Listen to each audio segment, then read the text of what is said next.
Allez, on va commencer si vous le voulez bien.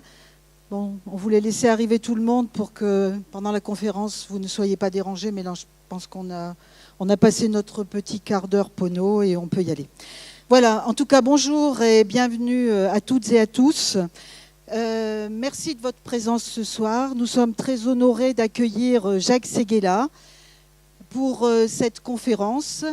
Et nous sommes très contents de vous voir aussi nombreux puisque nous avons aujourd'hui pu compter plus de 500 personnes à cette conférence événement. Et je vais éviter de vous faire un long discours et encore moins aujourd'hui à côté de ce grand communicant qui est notre invité. Mais je voulais quand même vous donner quelques explications sur les raisons qui ont motivé notre demande auprès de Jacques Séguéla pour être ici ce soir présent. Un petit mot pour remercier notre partenaire. Alors, je ne les vois pas, mais c'est parce que j'ai la lumière. Mais c'est le Crédit Agricole qui, à nos côtés, a organisé cette manifestation. Alors, aujourd'hui, en tant que chef d'entreprise, en tant que présidente de la CCI, membre de différentes instances économiques et surtout en tant que citoyenne, il n'y a pas une seule journée, et encore aujourd'hui, j'ai roulé longuement, et il n'y a pas une seule journée sans que la radio, les journaux, la télé, les études statistiques et tous les sondages divers nous donnent toutes les raisons de déprimer et malheureusement sans grande perspective d'espoir. Alors dans ce contexte que j'appellerais noir homogène ou noir anxiogène, que pouvons-nous faire? Continuer à sombrer dans cette sinistrose qui nous ronge à petit feu et nous tire malheureusement inévitablement vers le bas? Tout est-il vraiment perdu? En fait, je pense que si ce soir nous sommes aussi nombreux, c'est que nous avons bien les mêmes préoccupations et les mêmes attentes, mais que nous avons aussi envie de changer, d'avancer et de dire surtout stop au M de la déprime.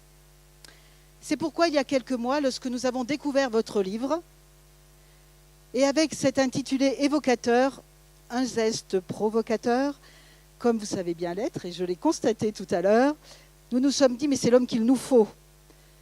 Aidez-nous à retrouver l'optimisme et l'envie. Moi, j'ai noté à côté, le nouveau patron doit apporter de l'optimisme. Vous l'avez dit tout à l'heure, ça m'a marqué. Vous nous direz sûrement que la France a mille et une raisons d'espérer. Nous avons des atouts, des forces à valoriser. Invitez-nous à les voir et à y croire.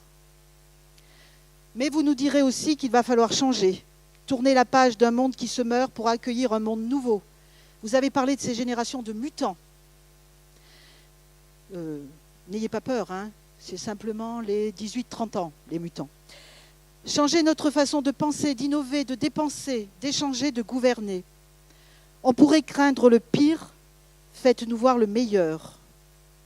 J'ai envie de reprendre une citation dont vous avez aussi fait état tout à l'heure. Les optimistes ont inventé l'avion, les pessimistes le parachute. Avant de vous laisser la parole, je souhaiterais présenter quelques étapes marquantes de votre vie et de votre belle et longue carrière. À 25 ans, après un doctorat en pharmacie, ce n'était pas tout à fait la voie tracée, vous avez changé de trajectoire. Vous partez faire un tour du monde avec une voiture française, ce qui donnera la naissance à votre premier livre, La Terre en rond, premier succès, 150 000 exemplaires vendus. Vous devenez reporter pour Paris Match et France Soir, avant d'être producteur à la télévision, l'ORTF.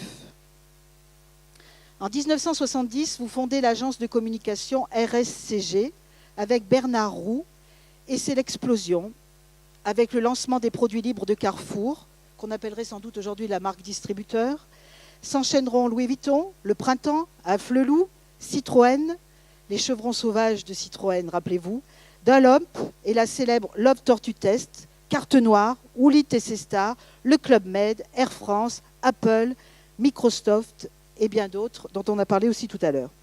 En 1996, le groupe devient Euro RSCG et à l'aube des années 80, vous vous rapprochez de la sphère politique et devenez le principal conseiller en communication des candidats à l'élection présidentielle. Non seulement en France, mais aussi à l'étranger, la Bulgarie, la Hongrie, la Roumanie, la Pologne, Israël, la Chili, la Slovénie et bien d'autres. Vous avez écrit 27 ouvrages, traduits en plus de 10 langues, sillonné 100 fois la planète, d'ailleurs vous arrivez de Chine, pour créer ou animer les agences du groupe Havas, dont vous êtes vice-président. Vous avez créé ou participé à plus de 1000 campagnes, dont 20 campagnes présidentielles. Si on cherche un indicateur de réussite, 19 des candidats que vous avez accompagnés ont été élus. Mais pour vous, tout cela n'est qu'un début. Vous avez l'habitude de dire que la vieillesse commence lorsque les regrets l'emportent sur les rêves. Je crois que ce soir, vous avez beaucoup de rêves à nous faire partager.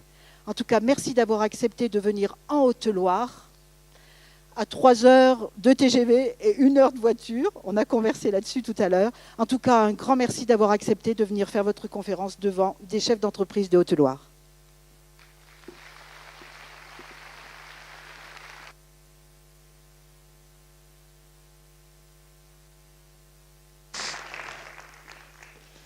Je suis très heureux d'être avec vous. D'abord parce que vous m'avez préféré à Nicolas Sarkozy. Je vais l'appeler demain matin. Je lui dis, Nicolas, moi j'ai fait ça le comble, et toi, qu'est-ce que ça a donné? Je suis très heureux d'être parmi vous parce que je ne connaissais pas cette région. Je m'étais arrêté à Saint-Étienne comme un imbécile. Et dans cette heure de voiture, à la sortie du TGV, j'ai découvert cette France de Charles Trenet, la douce France. Alors je sais qu'elle va mal, la France, on va en parler. Mais j'ai l'impression qu'elle va moins mal chez vous. J'ai l'impression qu'il y a plus de bonheur de vivre, de bonheur d'être, d'être ensemble. Dire que vous arriviez à 500 pour écouter un publicitaire, je trouve ça incroyable. Bon. Et je voyais bien dans la vibration de la présidente de la Chambre de commerce que ce n'est pas tout à fait comme le reste de la France. Et puis ma deuxième bonheur, c'est que je fête cette année mes 80 ans. Et j'ai décidé que chaque jour...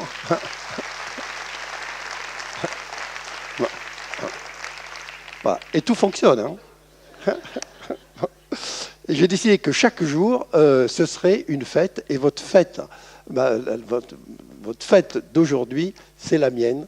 Et nous allons la partager ensemble. Alors, pendant ces 60 ans, 50-50 plus exactement, que j'ai passé dans la publicité, et j'espère encore en passer une vingtaine d'autres années, j'ai décidé de prendre ma retraite à 100 ans. Donc il me reste maintenant plus que 20 ans à tirer. Je me suis demandé quelle était la définition de mon métier. Et je n'ai trouvé qu'une question. Poser à un annonceur la question suivante: que devient la neige lorsqu'elle fond? Il vous répondra: de l'eau. Ouais, c'est une réponse d'annonceur. Ouais. Eh bien, pas pour moi.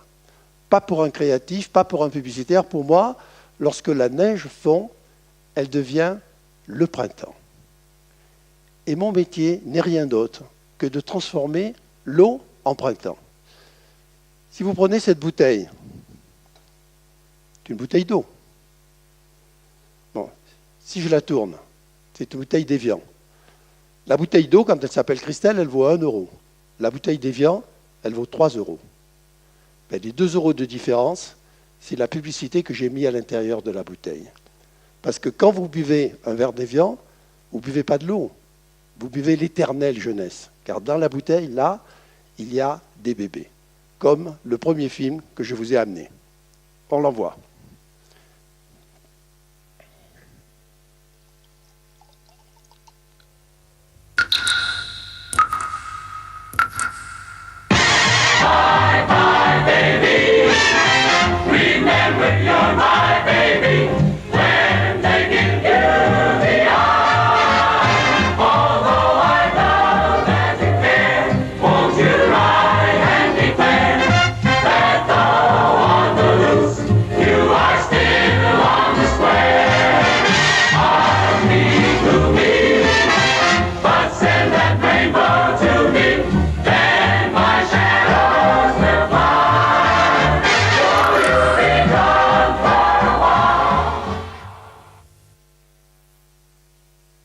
Quand on a sorti ce film, il y a 3 ou 4 ans ou 5 ans, il a été refusé par la censure. à cause des sexes des bébés. Sexe des bébés. On a dû gouacher tous les sexes de bébés. Vous voyez que la France n'est pas encore très ouverte à la maturité. Je suis venu vous dire merde. Merde à la déprime. Ça ne peut pas durer comme ça. C'est pas possible. Je sais, ça va mal. Je sais, le chômage est terrible. Je sais, Hollande nous a fait le cadeau de 2 millions de pauvres de plus depuis qu'il est là. Et on en a encore pour 2 ans et demi. Mais il faut y croire. Mais il ne faut pas se désespérer. Mais on peut s'en sortir. Et je vais essayer de vous communiquer la seule chose qui peut nous faire vibrer, la passion. Pourquoi ça va mal? Parce que nous ne rions plus. Il y a, au début du siècle dernier, M. Gallup, un Américain, qui a inventé les sondages, a fait un sondage en France sur le rire. Parce que la France avait la réputation dans le monde d'être un pays qui riait beaucoup. Et au début du XXe siècle, les Français riaient en moyenne 15 minutes par jour. On a refait le sondage au début du XXIe siècle, nous rions 5 minutes par jour. C'est-à-dire qu'au prochain siècle, on ne rira plus du tout. Et un pays qui ne rit plus est un pays qui meurt d'ennui. Comment nous, pays imaginatif, pays des chansonniers, pays du rire, pays de Molière, on a pu perdre la notion du rire? Et ces salauds de politique, comment ont-ils pu nous mettre dans ce pétrin-là? Je ne parle pas pour votre mère parce que j'aime bien votre mère. Bon, je ne vais pas faire de politique ce soir, simplement vous dire, vous devinerez tout de suite pour qui je vais voter la prochaine fois.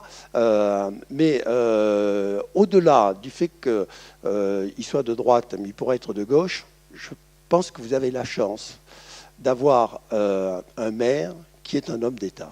Il n'y a pas beaucoup de villes en France qui peuvent s'enorgueillir, surtout quand ce ne sont pas des capitales ou des pseudo-capitales, d'avoir un maire qui peut être un homme d'État. Et je pense que c'est lui, mais je pourrais dire ça de Valls, je pourrais dire ça d'autres hommes politiques, même de Montebourg ou d'autres. Il n'y a pas beaucoup dans cette génération d'hommes politiques, des quadras, j'en ai vu des hommes politiques dans le monde. Je vous dis, j'ai fait 20 campagnes présidentielles jusqu'au Chili. Et ça se sent tout de suite. Moi, que j'ai tellement l'habitude de les approcher, on voit qu'il y a une grande carrière devant lui. Et que c'est ce genre d'hommes, de femmes, qui demain pourront mettre la France dans le bon sens. Donc, vous êtes heureux. Qu'est-ce qui se passe? Tout le monde dit que les choses vont mal et les Français sont heureux. Car on a fait un sondage où on a posé 2 questions aux Français. Première question, êtes-vous heureux de votre vie? Le sondage a 1 an et demi, c'est fait quand mon livre est sorti. Première question, êtes-vous heureux de votre vie? Le moral des ménages est en baisse, le moral des patrons est en baisse, le moral des politiques est en baisse, tout le monde pleure, tout le monde crie, tout le monde hurle. Réponse, oui, à 82%. Vous êtes heureux à 82%. Deuxième question, pensez-vous que votre voisin est heureux de sa vie? Réponse, non, à 72%. Eh bien voilà. Et voilà pourquoi votre fille est muette. Voilà. Nous sommes comme ça, nous les Français, le paradoxe absolu. Et on a le bonheur individuel et personnel et la déprime collective. Donc dès que les Français sont ensemble, tout va mal. Dès qu'ils sont chez eux, tout va bien. C'est cette histoire de Coluche, beaucoup connu Coluche. J'ai fait avec lui les Restos du Cœur et chaque année j'offre à Véronique Colucci la campagne des Restos du Cœur. Et un jour il m'a raconté cette histoire extraordinaire qui dépeint tellement les Français. Il m'a dit, c'est un mec qui marche le long d'une rivière et dans la rivière il y a un autre mec qui se noie et qui crie « Help! Help !» Et le mec lui dit, une espèce d'imbécile, au lieu d'apprendre l'anglais, il fallait apprendre à nager. Le Français d'aujourd'hui c'est ça. Voilà. Tout le monde se noie et au lieu de tendre la main, il fait un bras d'honneur. Ça veut dire que notre France, notre douce France, est à bout de souffle. Nous sommes le pays le plus assisté du monde. Aucun autre pays n'a les lois sociales que nous avons, que nous n'avons plus les moyens d'avoir. Il faut quand même le comprendre à un moment donné. Quand on était riche, c'était très bien. On est pauvre à vie maintenant. Donc il faut changer de système.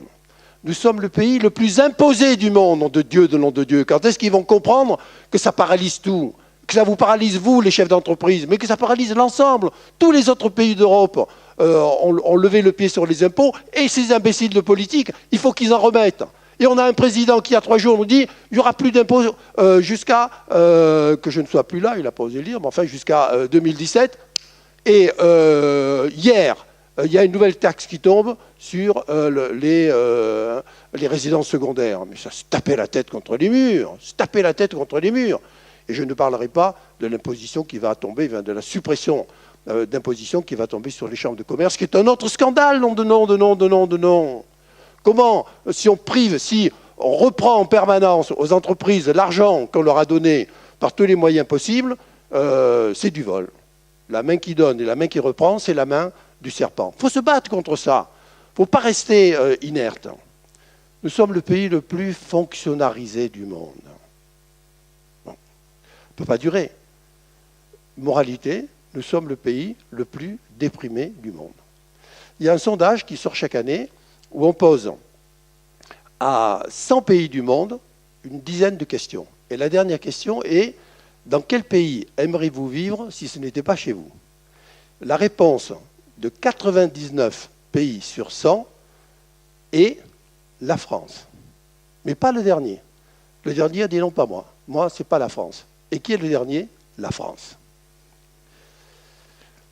Tout le monde rêve.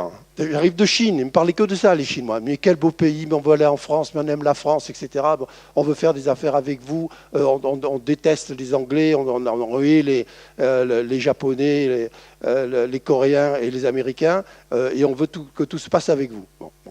Eh bien nous, non, on se croit le pays vomi du monde. Conséquence, nous sommes le pays qui consomme le plus d'anxiolytiques du monde. Un Français sur 4 est sous anxiolytique. Nous sommes le pays qui a le triste record du plus grand nombre de suicides du monde par habitant. C'était le Japon. On a volé le titre, l'horrible titre au Japon. L'an dernier, en 2013, il y a 500 malheureux qui se sont jetés sous un train de plus qu'en 2012. Et ça doit être la même chose en 2014. Comment peut-on se jeter sur un train? Mais comment on peut avoir cette mort horrible? Mais il faut qu'on ait perdu sens de tout pour en arriver là. Et il faut que ce pays ne sache pas redonner l'espoir aux gens qui y vivent. Un agriculteur sur 2, un agriculteur se suicide tous les 2 jours. Tous les 2 jours, un agriculteur se suicide. Mais je sais que c'est un métier tellement, et vous connaissez ça. Vous êtes un pays qui est agricole aussi, même si ce n'est pas votre première ressource. Comment on peut abandonner notre agriculture à ce point? C'est eux qui nous nourrissent, c'est eux qui nous font vivre, c'est notre orgueil. Bon. Donc, fuite des cerveaux, fuite des capitaux, fuite des artistes. Reviens de Pardieu, qu'est-ce que tu fous là-bas en Russie, pays le plus sinistre du monde? Tu as fait ton coup d'éclat, reviens chez nous, on va t'abriter. C'est le départ des fortunes. Il n'y a plus une seule fortune qui reste en France. C'est la fuite des investissements. Les Américains, qui étaient des gros investisseurs français, avaient baissé, depuis 2012 et 2013, avaient baissé leurs investissements en France de 20%. Et en 2014, ils ont baissé de 40%. Ça veut dire qu'on n'a plus un sou qui vient d'Amérique tellement ils ont peur de notre pays. Et puis, pire que tout, un jeune Français sur 2 parle d'aller vivre à l'étranger. Et un jeune Français sur 4 a décidé de le faire.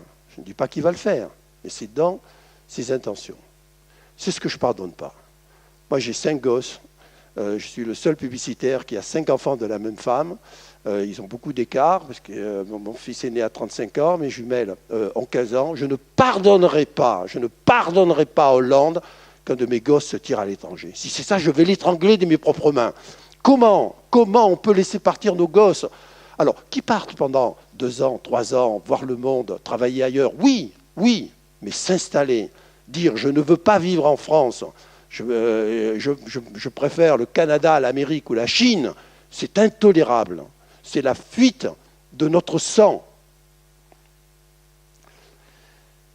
Et ça me rappelle cette histoire de... J'étais pharmacien, pas très longtemps, j'ai fait mon stage, d'un monsieur qui entre dans une pharmacie et qui dit à la pharmacienne, « Madame, je voudrais un préservatif. » La pharmacienne lui dit, « Mais monsieur, moi je vends cet article en boîte, par 10, je ne détaille pas. » Et le monsieur dit, je sais très bien, mais moi je vous propose un marché, je vous paye les 10, et surtout, vous ne m'en donnez qu'un. Ah bon, dit la pharmacienne, qui va chercher une boîte de préservatifs, qui en garde 9 pour son amant, qui en donne un au monsieur, qui encaisse le prix des 10, et au moment de refermer son tiroir caisse, elle dit, monsieur, je suis obligé de rentrer dans votre prix privé, pourquoi un seul préservatif? Et le monsieur lui répond, c'est que madame, j'essaye d'arrêter. Eh bien, nous n'arrêtons jamais. Sinon, voilà ce qui nous attend. On envoie le film.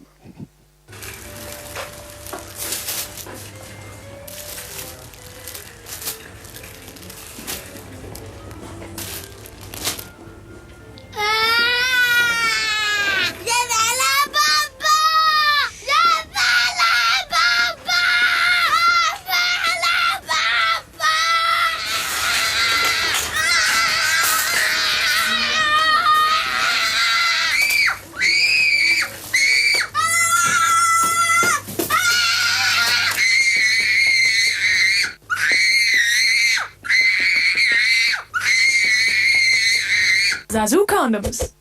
Fun, sexy, safe. Voilà, on va y arriver aux 15 minutes par jour. Hein. on va passer des 5 minutes à 15 minutes. Il y a quelques autres films qui vont vous faire rire. Alors, on a assez parlé de ce qui n'allait pas. Hein.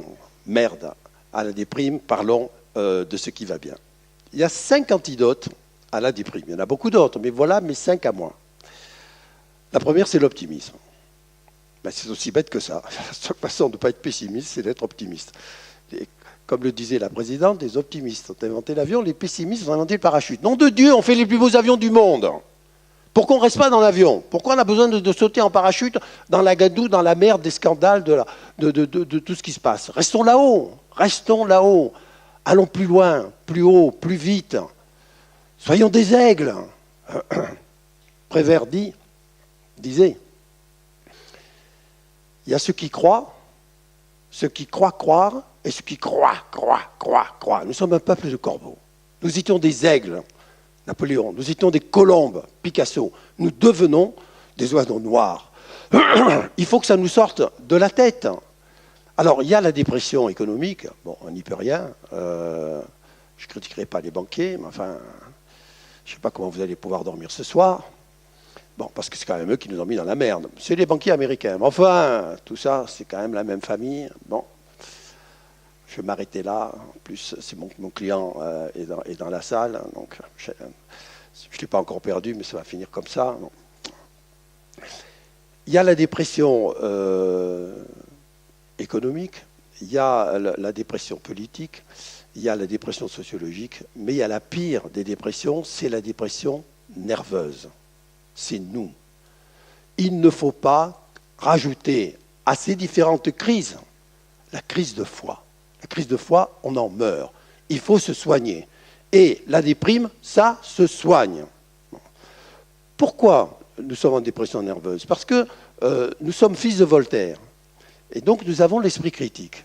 Les Chinois me disaient, ah vous avez en France l'esprit critique, nous on ne sait pas avoir ça en Chine, etc.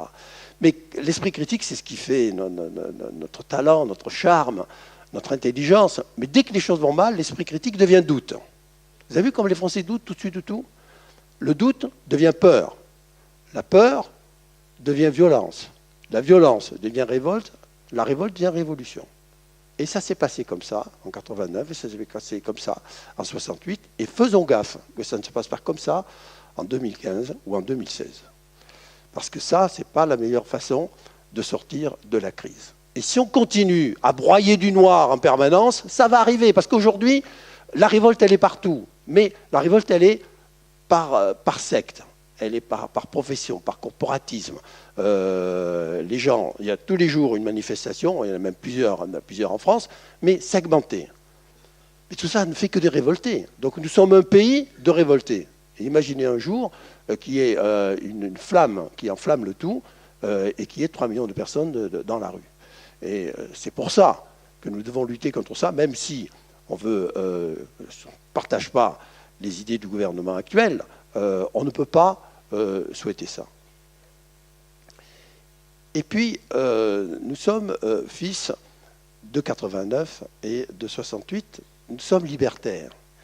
Mais l'esprit libertaire devient égoïsme, égocentrique, dès que les choses vont mal.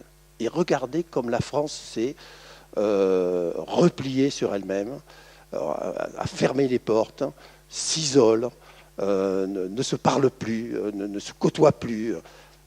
D'ailleurs, c'est vrai des grandes villes, c'est pas vrai. Vous savez que si je donnais gouvernance à Paris, il n'y aurait pas 500 patrons qui viendraient ou gens qui viendraient. Ils n'en ont rien à foutre. Ils restent chez eux, ils regardent la télévision comme des imbéciles. Donc c'est pour ça que je disais en entendant que je suis très heureux d'être ici. Moi, je pense que l'optimisme ne peut souffler que, non pas du 440. Le 440, il n'a rien à foutre. Le 440, d'abord, il est à moitié américain. Le 440, il paie ses impôts ailleurs qu'en France. On devrait commencer à leur demander de payer nos impôts ici, non de non. Bon. C'est les PME, c'est les PMI, c'est vous qui pouvez sauver ce pays. C'est vous qui pouvez insuffler l'optimisme. Déjà chez vous, déjà dans vos entreprises. Et je vois bien d'ailleurs la différence qu'il y a entre des petites PME. Là, j'étais avec une PME en Chine qui vont implanter une marque de lait, etc. Mais c'était formidable de les voir. Ils sont 400. J'aurais jamais dû aller là-bas parce que pour mon entreprise, je lui fais perdre de l'argent. Mais c'est pour les aider, pour qu'ils réussissent, pour que leur marque là-bas existe. Formidable. 400 Français qui partent à l'assaut de la Chine avec du lait en poudre. Bon. Nous sommes enfin fils de Jésus. C'est notre culture judéo-chrétienne, alors c'est la pire de toutes. Parce qu'on a le double complexe de supériorité, le double complexe de l'argent, de supériorité quand on en a et d'infériorité quand on n'en a pas. Et donc nous sommes un peuple de jaloux. On trouve toujours l'herbe plus verte ailleurs. Et on est toujours jaloux du voisin. Et on ne supporte pas qu'il ait une voiture plus grande que la vôtre ou une chemise plus blanche que la vôtre. Donc c'est dans nos gènes. Et nous devons en permanence lutter contre ça. Je crois d'ailleurs que le XXe siècle en est responsable et, mea culpa, je pense en être aussi responsable. Je pense que pendant le XXe siècle, dans la deuxième partie du XXe siècle, qui a été 40 années formidables. Bon, les années 80 étaient des années magnifiques, éblouissantes de créativité, où tout a été repensé, tout est refait. On a cru inventer une société de communication. Et moi-même, je me disais le grand prêtre de cette société de communication. Et en fait, nous avons inventé une société de silence et de solitude. Parce que au XXe siècle, dans la fin du XXe siècle, les Français ont passé 3h30 par jour devant leur ordinateur et 3h30 par jour devant leur télévision, ça veut dire 7 heures, sans se parler. Plus on a communiqué au XXe siècle, moins on s'est parlé. Et tout change au XXIe siècle parce que le net est arrivé et va faire, même si c'est assez abstrait, même si on parle à des gens qu'on ne connaît pas, peu importe, l'expression est revenue. Et ça devrait d'ailleurs détendre l'atmosphère et ça devrait participer à la sortie de la crise. Alors, ça se pratique, la parole, ça se pratique dès l'enfance. Vous savez que si vous parlez à un bébé dans le ventre de sa mère, il est plus intelligent que si vous vous taisez. Toutes les études sont formelles là-dessus. Un film.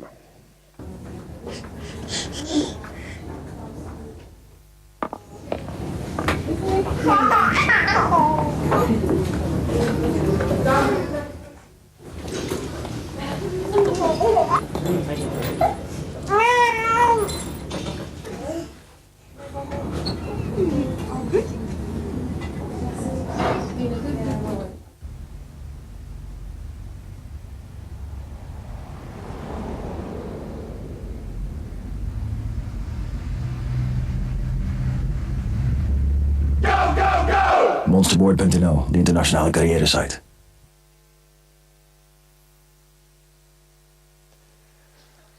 Chacun désespère, pas moi. Je pense que du doute naît l'évolution. Je pense que la dépression naît la remise en cause. Et qu'il y a 1001 raisons d'espérer dans la France. La France est une chance. La France est notre chance. Parlons d'innovation. La France est le pays du monde, et le 4e pays du monde pour les Nobel. On en a encore eu 2 cette année. Bon, c'est un tout petit pays, la France. C'est 65 millions d'habitants. J'arrive d'un pays où ils sont 1 milliard 100 millions. J'étais en Inde il y a un mois, ils sont 1 milliard. Et on a plus de prix Nobel qu'eux. Donc on peut raconter tout ce qu'on veut. On n'est pas du tout un pays qui a perdu son âme créatrice et qui a perdu son intelligence. Nous sommes le pays du monde, le 6e pays du monde pour les dépôts de brevets. Face aux géants, nous sommes quand même 6e. Sauf que les brevets, dès que nous avons une idée, nous la vendons au lieu de l'exploiter nous-mêmes. Et qui l'exploitent les Américains, les Russes, les Chinois, les Coréens, et c'est eux qui font fortune avec ça. Donc on n'a même pas confiance dans nos propres idées. Si on prend l'industrie, 11 des 100 plus grands groupes du monde sont français. C'est 10%. C'est énorme. 40% du luxe qui se vend dans le monde est signé français. 40%. Il ne faut pas croire que c'est foutu. Il ne faut pas croire que ça n'arrivera pas. Et le luxe, il continue à progresser. Moi, je fais la publicité de Vuitton depuis 45 ans. J'ai connu Vuitton avec une petite boutique à Paris, une boutique à Nice. Et aujourd'hui, il y a 500 boutiques dans le monde. C'est la première marque de luxe du monde. La chimie, on est dans les tout premiers. Les BTP, si on met à part la Chine, qui est un continent à soi, on est les numéros 1. En industrie navale, on est la première, on est les premiers dans l'industrie navale, on est les premiers dans les bateaux de plaisance. On a plein de secteurs. On est même les premiers dans l'industrie verte. Ils gueulent en permanence, nos verts, ils sont jamais contents, ils crachent sur tout. Et on est le pays qui fabrique le plus d'industrie verte du monde. Tourisme, numéro 1. Gastronomie, numéro 1. Tour Eiffel, pays le plus visité du monde. Paris, capitale la plus visitée du monde. Et ça ne baisse pas. Ça a encore progressé cette année. Pas de panique, les enfants. On ne va pas crever. Non. Il faut y croire. Agriculture. Mais on ne mourra jamais de faim. Le bassin parisien, c'est l'un des plus grands greniers à blé du monde. Natalité. Ça, c'est le plus important. Qu'est-ce qu'on fait de mieux, nous, les petits Français? On fait, tous ensemble, 820 000 bébés par an. On est les champions d'Europe. On est les champions d'Europe. Voilà. Et ça veut dire quoi? Ça veut dire que dans 20 ans, nous serons le pays le plus peuplé d'Europe. Nous aurons dépassé l'Allemagne.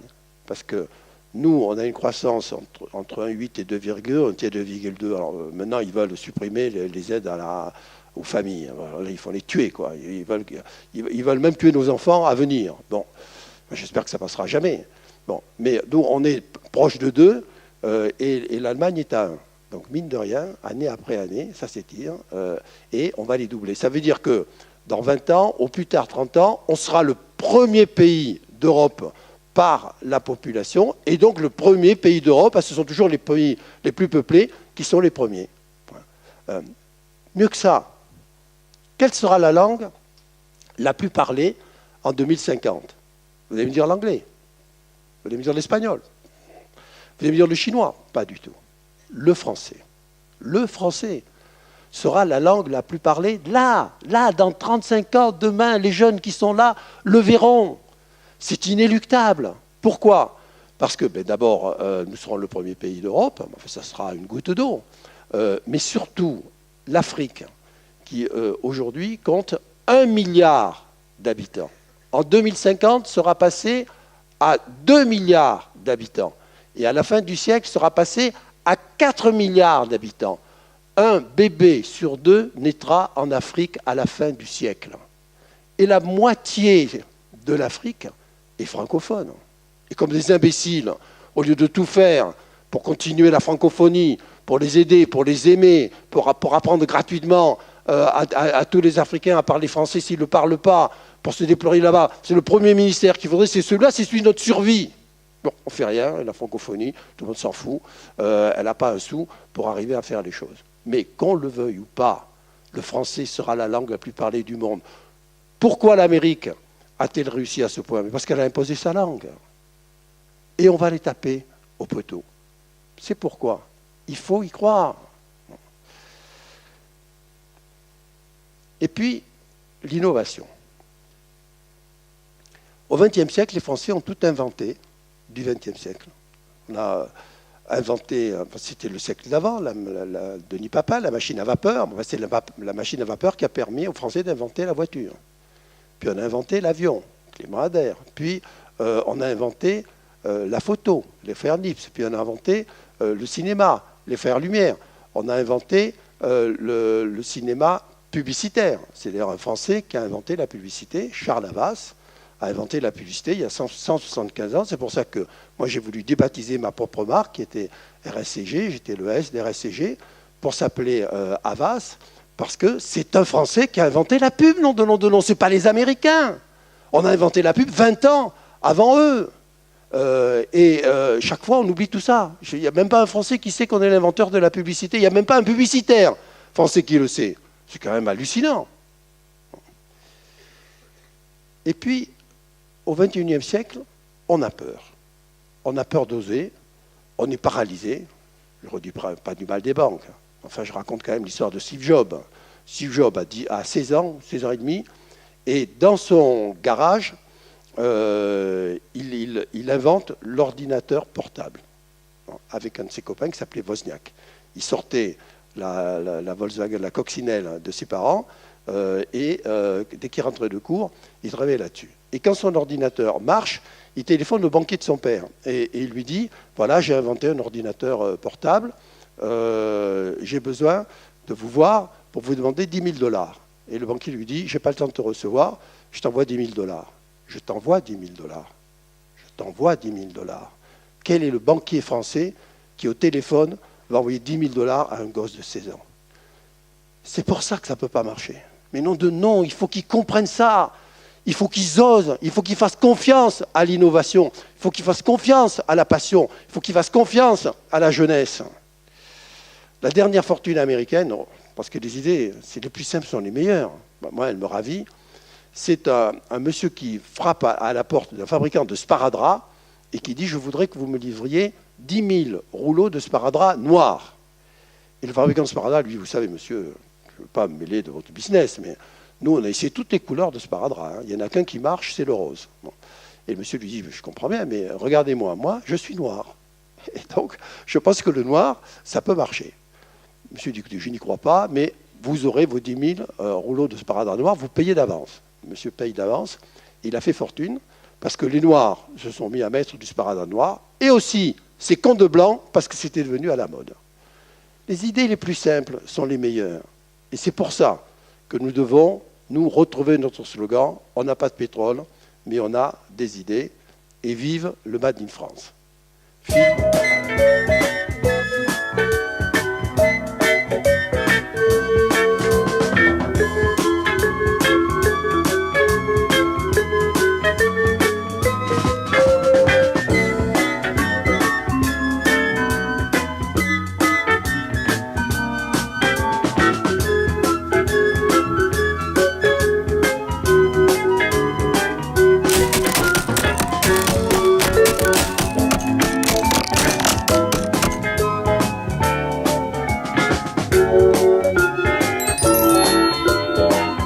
L'homme élégant et soucieux de son confort exige le slip français. Dédicacé à M. Montebourg. Deuxième antidote à la déprime. La génération mutant. Les jeunes. C'est eux qui vont sauver ce pays. Ce n'est pas nous, les vieux cons, c'est fini, il faut passer la main, parce qu'ils sont vraiment différents de nous. Il y a un vrai choc générationnel qui s'invente. Pourquoi ? C'est la première génération de l'histoire qui est plus informée que ses parents, Moi, j'étais fils d'un radiologue à Perpignan. Là, à l'époque, je vous parle d'il y a 70 ans, la radiologie, ça n'existait pas. Hein. Bon. Donc, c'était le grand notable du pays, qui était cultivé, intelligent, qui recevait le monde. J'ai eu le droit de lire le monde à 18 ans. À 18 ans. Moi, à 15 ans, j'ai abonné mes filles au monde. Moi, j'ai dû attendre 18 ans. Je n'étais pas au courant des nouvelles. Il n'y avait pas de nouvelles à la télévision. La télévision n'existait pas. Bon. Et il n'y avait pas de nouvelles à la radio. Il n'y avait que de la musique à la radio. Et donc, j'étais complètement crétin. Voilà. Et eux, ils pianotent toute la journée, ils en savent plus que nous. Deuxièmement, c'est la génération la plus technologique que leurs parents. C'est la première fois qu'ils sont plus technologiques que nous. Et surtout, ils sont plus branchés que nous. Ils sont totalement connectés. Alors que nous, on est totalement largués, même si on fait semblant d'être connectés, et même si c'est son métier, comme c'est le cas pour moi. Eux, c'est dans leurs veines. Le net coule dans leur sang. Bon. D'ailleurs, ils vont avoir, pour se former, une chance extraordinaire. D'ici à 40 ans, un jeune qui démarre aujourd'hui, qui a 25 ans, qui trouve son premier boulot, 25, 30 ans, quand il aura atteint 40 ans, aura fait 10 métiers différents. Moi, j'ai eu la chance, en commençant, de faire un tout petit peu de pharmacie, mais ce n'était pas ça, mais de faire du journalisme, d'aller à la télévision, d'écrire des livres, etc. Oui, et puis, je suis tombé dans la publicité, mais en fait, ça fait maintenant 50 ans que je fais le même métier. 55 ans même, que je fais le même métier. Que je n'ai pas bougé. J'ai même gardé ma chaise, je n'ai jamais changé mon fauteuil de mon bureau. Eux, ils vont faire 10 métiers différents. C'est ça qui va d'ailleurs, comme ça se passe aux États-Unis, c'est ça qui va relancer la France. Et les 10 emplois les plus demandés dans 20 ans n'existent pas aujourd'hui. Tout va se réinventer. Donc les jeunes, il ne faut pas qu'ils hésitent, il faut qu'ils foncent, il faut qu'ils y aillent. Il faut qu'ils surtout n'aillent pas faire les métiers de leurs parents. Il ne faut pas qu'ils fassent les métiers d'hier. Il faut qu'ils se lancent dans les métiers de demain. Alors 74% des parents sont pessimistes pour leurs enfants et disent « Ah, ils auront une vie moins heureuse que la nôtre. » Bullshit, faux, complètement faux, ils auront une vie formidable. Si vous regardez ce qui s'est passé, moi j'ai vécu ça, j'ai déjà vécu quand même 80 ballets de la France. En 50 ans, le pouvoir d'achat des Français a doublé. Le Français moyen est plus riche que l'Allemand moyen, plus riche que l'Américain moyen. Ah, il pleure en permanence, il gémit. Et oui, il y a de la pauvreté. Et oui, il y a encore près de 8 millions de gens qu'il faut assister. D'accord. Mais par rapport aux autres, on est plus riche qu'eux. Et donc, là aussi, il ne faut pas désespérer. Et puis, ils ont des qualités que nous n'avons pas. Eux, ils sont nés avec des écouteurs à la place des oreilles, un micro à la place de la bouche, des caméras à la place des yeux, des clics à la place des pouces. Donc cette intelligence, elle va être tout à fait différente. Ils seront ailleurs et autrement. Nous, on était très compliqués. Eux, ils sont 01, 01, 01, ils sont informatiques. Ils vont aller ailleurs et autrement. Et surtout, ils ont ce que nous n'avions pas. Ils ont la générosité au cœur. 80% des jeunes veulent travailler dans un métier humanitaire. C'est incroyable. D'ailleurs, il n'y a jamais eu autant d'associations en France. Il n'y a jamais eu autant de jeunes qui rentrent là-dedans. Donc, ils ont toutes les qualités du monde. Ils sont modernes, ils sont généreux et ils ont la vie devant eux. Donc, il faut leur faire confiance. Film.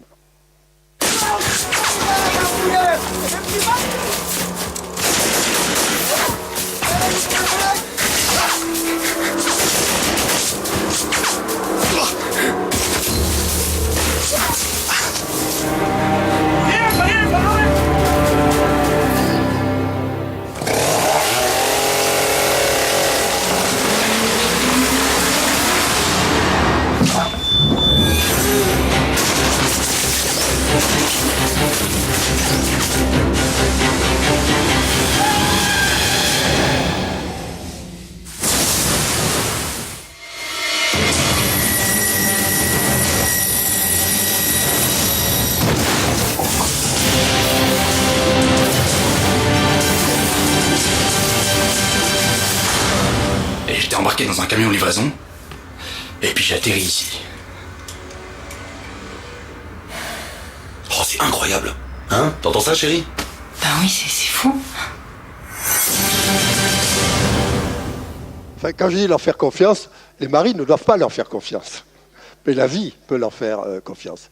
Je vous ai amené ce film parce qu'il a 2 ans, 3 ans peut-être maintenant, et il a été le film le plus primé du monde. Vous savez, il y a 52 festivals dans le monde. Le grand festival est à Cannes, d'ailleurs, il y a le festival du film, et puis un mois après, il y a le festival de la publicité, où tous les publicitaires du monde se retrouvent, et tous les pays du monde concourent, etc. Et il doit se faire à peu près 1 million de films par an dans le monde. Hein. Et quand vous avez la chance d'avoir le film le plus primé du monde, et c'est des petits Français, c'est notre agence BETC parisienne qui a fait ce film, c'est 100% Made in France. Et d'ailleurs, ça fait maintenant 30 ans qu'on fait la publicité de Canal+, et on est chaque fois primé. Et je vous ai amené une petite perle qui est sortie l'an dernier, qui non seulement a été le film le plus primé de l'année, l'an dernier, mais qui est le film le plus primé de tous les temps. De tous les temps. Donc on a des idées, donc on a l'innovation, donc il faut y croire. Si on crée un créatif en publicité, on est créatif en tout. Si on innove en publicité, on innove en tout. Il faut simplement lâcher la bride. On envoie.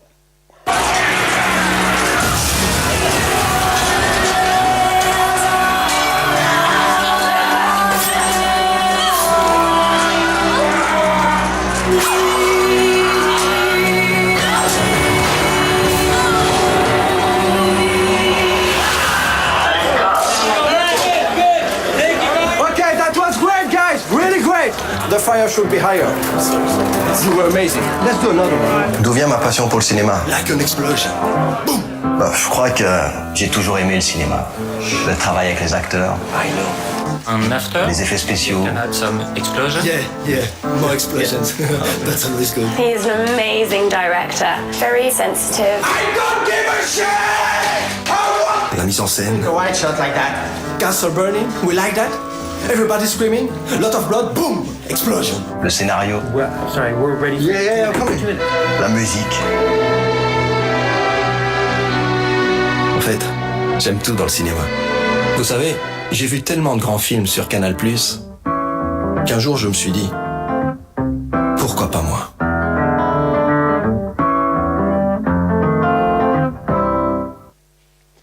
Troisième antidote, la plus importante de toutes, la passion. C'est parce que les Français ont réprimé et répriment leur passion que les choses vont aussi mal. Nous sommes le peuple le plus passionné du monde et tout d'un coup on s'est mis sous cloche. D'ailleurs, ça commence par les études, dès l'âge de 2 ans. Les gosses, on les envoie à l'école à 2 ans. Et foutons-leur la paix. Bon, je me suis réveillé ce matin à 7h du matin, mes filles partaient à l'école. J'ai eu honte. J'ai eu honte. À 7h du matin, je me réveille. Elles partent déjà à l'école. Elles sont levées à 6h. Elles ont 15 ans. 15 ans. Vous les bousillez à 15 ans. Déjà, la compétition, le tati, le tas, mais comment voulez-vous qu'on y arrive? On les formate. Et alors après, quand on rentre dans les grandes écoles, c'est pire. C'est des écoles à fabriquer des nains de la pensée, alors que c'est des super génies. C'est complètement fou. Bon. Donc il faut recréer la passion. Moi, j'ai eu beaucoup de chance parce que je dois ma passion, c'est le seul talent que j'ai, c'est celui-là. Je dois ma passion, et puis elle ne s'éteint pas, je crois que c'est ça qui me tient en vie, à 2 femmes. La première, ma mère. Ma mère était très belle, elle était médecin avec mon père. Et moi, j'ai désespéré mes parents parce que j'ai été l'élève le plus nul de tous les temps. J'ai mis 8 fois à passer mes bacs. 8 fois. 4 ans. Je suis le record du monde. Hein. Je suis dans le Guinness Book des records. Il faut dire que j'avais été un élève très indiscipliné. J'ai fait chapeau pendant 6 mois. Pendant 6 mois, je ne suis pas allé en classe. J'étais descendu devant la machine écrite de mon père et j'avais tapé mon fils a des problèmes respiratoires, je l'envoie 6 mois en cure à Font-Romeu. Bon. Sauf qu'après, j'étais tricard parce que j'étais obligé de me lever à 8h du matin, de partir et de me planquer dans un bistrot en laissant passer la journée. Donc j'ai tout raté. Bon, après ça s'est rattrapé. Et donc là, mon père désespéré dit à ma mère, il faut amener le petit à Paris. Parce que j'ai vu que l'éducation nationale a maintenant des orientateurs professionnels. Donc il faut qu'ils passent des tests. et qu'on te dise qu'est-ce qu'on peut en faire. Et je pars avec ma mère, Simone, à Paris. J'avais 20 ans d'écart avec ma mère, parce que mes parents m'avaient eu quand ils étaient étudiants, ils étaient très jeunes tous les deux. Et donc moi j'étais là, 16 ans, à Paris, j'avais jamais vu Paris. Je montais à Paris. Bon. Et j'arrive à avenue Saint-Germain, une espèce de petit immeuble minable, poussiéreux. Je dis, mais c'est ça l'éducation nationale. Bon, on monte un premier étage et devant moi, il y avait un vieux prof un peu frelaté. Qu'est-ce que c'est que ce truc-là, qui dit, on va faire des tests. Alors il me sort il fait des tests de Rorschach, des papillons, des trucs, qu'est-ce que vous voyez dedans, etc. Bon. Et puis à la fin, il compte, il me fait un test de QI, et il dit à ma mère, il y a quelque chose qui n'a pas marché, il faut recommencer. On recommence, il me donne d'autres papillons, etc. Je dis ce que je pense, etc. Bon, et puis il dit à ma mère, écoutez, je vais être franche, votre fils n'a aucune disposition intellectuelle, il faut le destiner à un travail manuel. Ma mère a été formidable, elle s'est levée, elle m'a pris par la main et elle m'a dit, mon fils, le cancre, c'est pas toi, c'est lui. Viens, je t'amène au théâtre. Et tous les soirs, pendant la semaine, elle m'a amené dans un théâtre différent. Et toute la journée, on a vu toutes les expositions de Paris. Et on n'a pas arrêté de courir la culture à droite, à gauche, etc. Et elle m'a donné la passion de ça.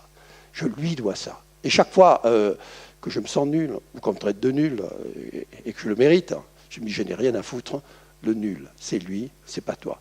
Ça m'a donné une confiance en moi énorme. Et puis, la deuxième femme qui m'a donné la passion, c'est ma femme. Sophie, 37 ans et 5 enfants. Mais ce n'est pas simplement d'être mariée depuis 37 ans, même si elle a 24 ans de moins que moi. C'est qu'en 37 ans, on ne s'est jamais disputé. On ne s'est jamais tourné le dos dans un lit. Je ne sais pas, c'est une espèce de symbiose. Je souhaite ça à tout le monde. C'est le seul bonheur de la vie, c'est celui-là. Tout le reste, la réussite, ça n'a rien à voir. Bon. C'est la symbiose totale. Bon. Et tous les matins, et encore ce matin, quand je me réveille, elle me dit « Je t'aime, tu es beau. Tu es beau. » Je dis « Cahuzac est passé dans la nuit, m'a planté des cheveux, un chirurgien esthétique est passé par là, je me précipite devant le miroir, je vois ma sale gueule d'octogénaire, je dis « Bon, elle est amoureuse, puisque l'amour est aveugle. » Et je pars retrouver ma maîtresse. Et ma maîtresse, c'est la publicité. Et j'ai la même passion pour la pub que pour ma femme. Et j'ai les mêmes coïts quotidiens pour la pub qu'avec ma femme. Et je donne tout à la publicité. Elle me rend 1000 fois plus que je lui donne. Et donc, je suis l'homme heureux par définition, puisque je n'ai pas une seconde de ma vie sur les 24 heures du jour où je ne sois pas amoureux, où je ne sois pas passionné. Et ça fait 55 ans que je fais ce métier, et j'ai l'impression de recommencer tous les matins. J'étais dans le TGV, j'ai écrit une campagne dans le TGV. Je revenais de Chine, etc. La campagne est faite, tout est écrit. J'ai arrivé demain matin, je la donne au créatif, c'est parti. Et ça sort de moi, grâce à la passion. Alors je vous ai amené 2 films, ce sont mes films préférés, qui montrent que tout est possible. Et qu'il n'y a que si on n'essaye pas qu'on ne réussit pas. Alors je vais vous mettre à l'épreuve dès ce soir, quand vous allez rentrer avec votre femme, j'espère que vous avez la même passion que celle que j'ai avec Sophie, de vous entraîner à ça. C'est parce que je fais ça que... The strong American pairing of Ruthie Lou Jackson and Bertie Weinberger, firm favourites for another gymnastic gold here in Bucharest. Yes, Stuart, but they've got to prove themselves tonight, and they're going for the highest tariff vault, the Flippin' Dog. Bertie in the foreground, getting into position, checking angles, line and length. They make it look so easy, but it can go horribly wrong. Perfect landing, bang on target. That surely means another gold for the US. The Americans once again proving masters of the precision vault. Next up then, the Ukrainian pair, Mosienko and Bubka, going for their 4th Trojan gold. Bubka much bigger than last year, an impressive 65 kilograms. That's right, Stuart. She's like a French goose before Christmas. Buttocks and chalk, a Bubka trademark. Mosienko, So at home in a golden vest.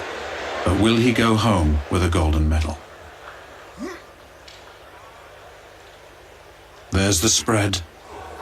Oh, and there's the hoik. Now can he hold it? Can he hold it? Surely he'll get 3 lights. Yes, he has! Brilliant! Unbelievable scenes here. Mosienko still casting a daunting shadow across the sport of pelvic powerlifting. Voilà, essayez. Essayez. L'essayer, c'est l'adopter. Le 4e antidote à la déprime, c'est qu'il nous faut inventer une nouvelle société, une nouvelle civilisation. Sarkozy avait lancé le terme et puis il ne l'a pas repris. Je trouve qu'il a eu tort et qu'il aurait dû d'ailleurs, pendant ce premier quinquennat, changer la société. Et je pense que la France n'en serait pas là où elle est s'il avait eu le courage de le faire. Il l'aura la prochaine fois. Nous sommes 2 fois plus riches qu'il y a 50 ans. Sommes-nous 2 fois plus heureux? Non. Ça veut dire que notre société ne fait pas le bonheur. Or, c'est une société de l'argent. Hier, nous vivions pour consommer. Eh bien, aujourd'hui, il faut consommer pour vivre. Il faut inverser les rapports. Il faut passer de la frivolité de ces années de consommation frénétique à la frugalité de la consommation. Il faut bannir le titre de propriété. Ce qui tue la France, c'est l'instinct de propriété, que n'ont pas d'ailleurs les pays du Nord, l'Amérique ou d'autres pays. C'est quoi le Français? Le Français, c'est un homme puis une famille qui travaille toute sa vie pour avoir un toit. Alors, dès qu'il a gagné un petit peu d'argent, vers 35 ans, il va voir son banquier qui lui prête 60% du prix de sa maison, qui va lui faire payer pendant 20 ans le double. Et puis, il va économiser jusqu'au bout. Et à 60 ans, il aura fini de payer sa maison. Il va attendre de pouvoir la léguer à ses enfants. Et quand il la lèguera à ses enfants, il va reprendre 50% d'impôt sur la gueule. Et en plus, comme les enfants n'auront pas suffisamment d'argent pour payer la maison, ça va être la discorde dans la famille. Et comme on n'a qu'un mois pour régler les problèmes de succession, la maison sera vendue aux enchères. Voilà la vie d'un Français. Or, il est tellement simple de louer. D'ailleurs, tout se loue. En France, une perceuse s'utilise en moyenne 12 minutes. 12 minutes. Mais qui peut encore acheter une perceuse? Bon, louez-la. Tout est dans la location. Et nous entrons d'ailleurs dans une nouvelle société. Je pense d'ailleurs que le capitalisme tel que nous le pratiquons aujourd'hui a 30 ans de vie maximum devant lui et qu'il faudra inventer un nouveau capitalisme complètement différent de partage, de troc. Je vais y venir. Mais surtout, il faut savoir que nous entrons dans la 3e révolution de notre monde moderne. La première révolution a été la révolution marchande qui a fait la fortune de l'Angleterre, qui a construit les bateaux qui sont partis à la découverte du monde. Et puis au XXe siècle, on a connu la révolution industrielle qui a fait la fortune de l'Europe, puis de l'Amérique, puis du Japon, qui a construit les automobiles et les avions, qui sont partis à la conquête des marchés du monde. C'est là qu'est né le marketing, c'est là qu'est née la mercantilisation, c'est là qu'est né le commerce moderne. Et nous entrons, nous, dans une 3e société qui est la révolution immatérielle. C'est-à-dire qu'aujourd'hui, ce qui mène le monde n'existe pas. Le maître du monde, c'est le net. Mais le net n'existe pas. Il n'y a pas de président directeur général, il n'y a pas de siège social, c'est pas coté en bourse, il n'y a pas d'adresse. Et c'est le champion du monde. Et aujourd'hui, on en arrive d'ailleurs à coter l'immatériel. Il y a une marque, Interbrand, société d'études, qui chaque année définit d'abord quels sont les objets les plus valorisés du monde. Eh bien, l'objet qui a la plus grande valeur immatérielle du monde, qui est de 450 milliards de dollars, c'est la Tour Eiffel. Puis le deuxième, c'est le Taj Mahal, qui tombe d'ailleurs à 200 milliards de dollars. Ça veut dire que la Tour Eiffel a rapporté et rapportera dans les années futures 450 milliards de puissance d'attraction et de puissance d'image. Et quand on en arrive aux marques, c'est Coca-Cola qui a été depuis 10 ans la première marque du monde et qui vient de se faire, qui cotait 80 milliards de dollars, qui vient de se faire détrôner par Apple, 90 milliards de dollars, et par le champion qui vient juste d'arriver, Google, 100 milliards de dollars. Ça veut dire que tout aujourd'hui va devenir immatériel. Et je vous ai amené un film de mon agence d'Australie, que j'ai ramené, j'étais là-bas il y a 3 mois, extraordinaire, parce que même l'amour va devenir immatériel.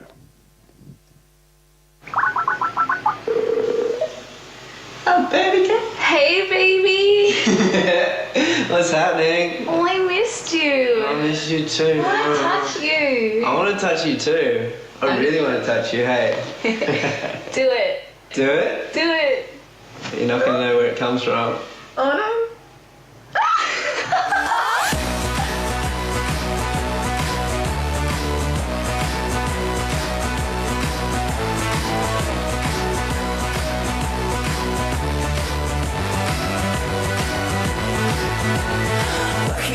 To the bone, driving you mad and you should've known. Wrap it up, baby, I'm taking you home. Get off your throne, I want you alone. Take just a little bit. It feels like you're touching me. Just enough to ease the bite of the lie. You feel the pressure dripping off your shoulders. Let me be the one to relieve that. Let's get It's really hard to concentrate what I'm doing. it's gonna feel much better with more. Just a little bit, just a little bit, just a little bit. That's what you need. Just a little bit, just a little bit, just a little bit. That's what you need. That's awesome. What's wrong? It's a dog. Voilà, ils font l'amour à 2000 km de distance. Alors, c'est pas ce que je souhaite dans la société à venir. C'est la caricature de tout ce qu'il ne faut pas faire, mais ça montre bien la dérive de la consommation. Car nous vivons une crise de civilisation. Il faut que l'être, que le paraître laisse la place à l'être. Il faut moins, mais mieux. Il faut entrer dans la consommation civique. Pourquoi avoir une 4x4 pour vivre en ville, alors qu'elle ne sert à rien? Pourquoi acheter des fraises en hiver au moment où elles sont 4 fois plus chères que quand c'est la saison, au printemps et en été? Comment faire confiance au bio? Comment faire confiance au naturel, au vrai, au simple? Et puis, cette société de ces jeunes mutants, elle n'est plus du tout la nôtre. Ils vivent de troc, ils vivent de recyclage, ils vivent d'achats groupés, ils vivent en circuit fermé, enfin des circuits fermés de consommation qu'ils ont entre eux. C'est la consommation collaborative. Tout sera collaboratif. Coexistence, coparentalité, co-entreprise, colocation, covoiturage. C'est la fin du tous égaux, c'est la fin du tout à l'ego. Et c'est l'avènement d'une société solidaire. Le temps du monde fini commence. La grande aventure de la vie, c'est de la changer. Et vous les jeunes, j'en vois pas assez là dans la salle, et vous les jeunes, votre mission sera d'inventer cette nouvelle société. La nôtre est foutue, elle est à jeter aux orties. Là, il faut tourner la page. C'est la même chose d'ailleurs pour la politique. Et si on ne change pas tous nos systèmes, et si on ne passe pas à une 6e République, et si on ne fout pas tout par terre, on ne s'en sortira pas. Et la France est faite pour ça. La France a des idées, elle a le moral, quand elle le veut, elle a la volonté. Il faut qu'elle le fasse. Il faut entrer dans une société plus juste, plus humaine, plus verte, plus généreuse, plus indépendante. C'est ce que dit le plus beau film de tous les temps. C'est le seul film que je n'ai pas fait, mais que je vous ai amené, le film que j'aurais rêvé faire. Don't talk, don't touch, don't walk at night, don't walk on the right, don't drink, don't think, don't smoke, don't do drugs, don't do beef, don't do junk, don't be fat, don't be thin, don't chew, don't spit. don't swim, don't breathe, don't cry, don't bleed, don't kill, don't experiment, don't exist, don't do anything, don't fry your food, don't fry your brain. Don't sit too close to the telly, don't walk on the grass, don't put your elbows on the table, don't put your feet on the seat, don't run with scissors and don't play with fire. Don't rebel, don't smack, don't touch, don't masturbate, don't be childish, don't be old, don't be ordinary, don't be different, don't stand out, don't drop out, don't buy, don't read.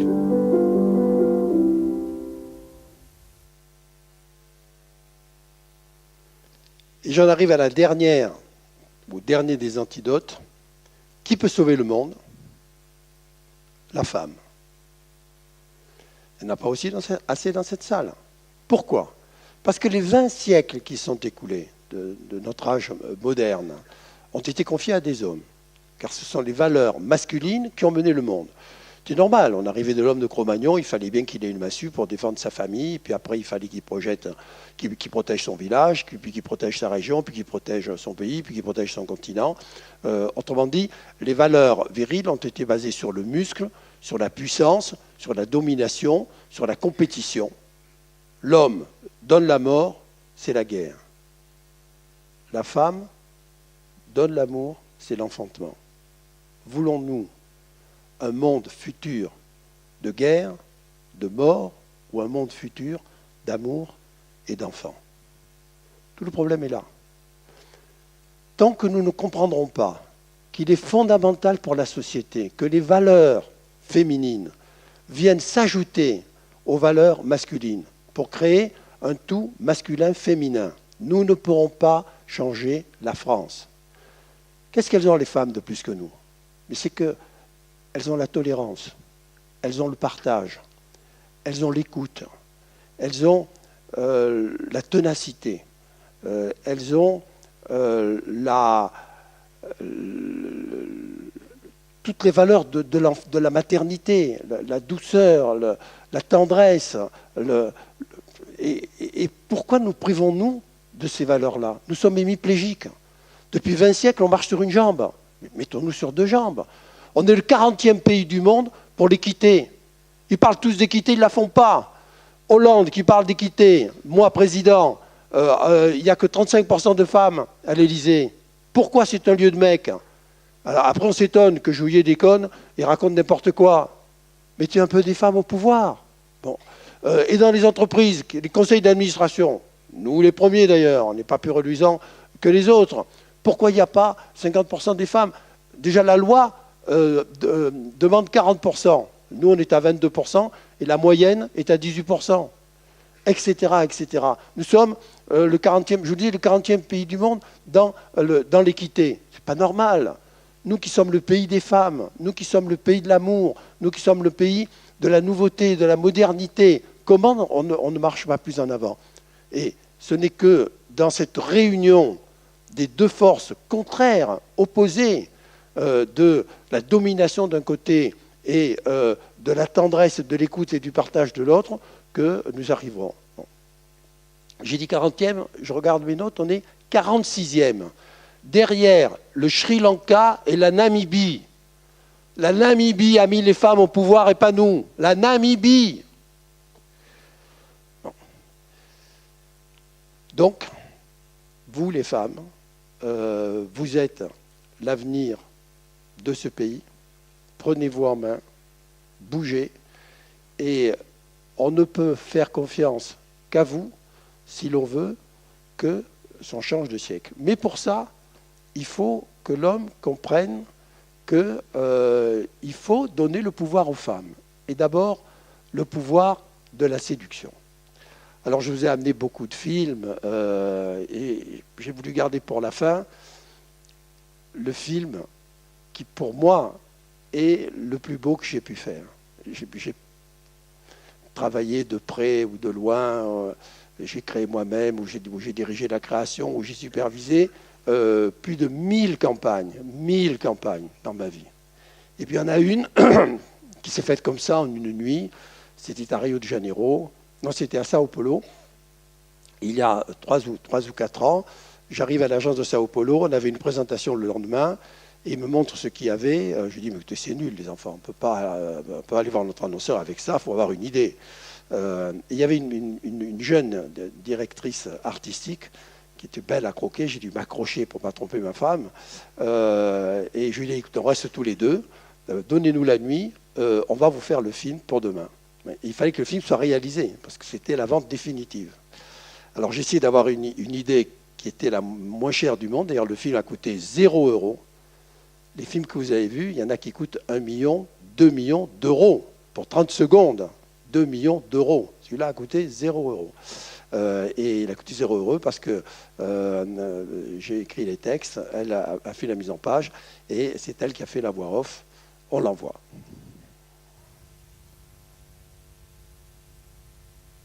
Oh my God. Oh my God. Oh my God.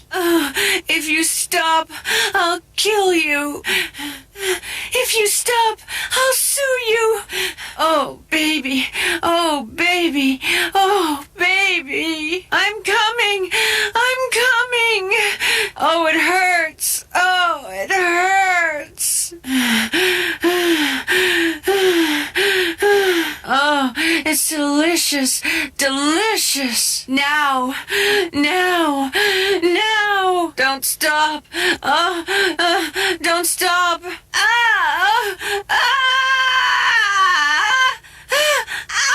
Not so much, not so much. Faster, faster, faster. I don't feel a thing. I don't feel a thing. Put it all in.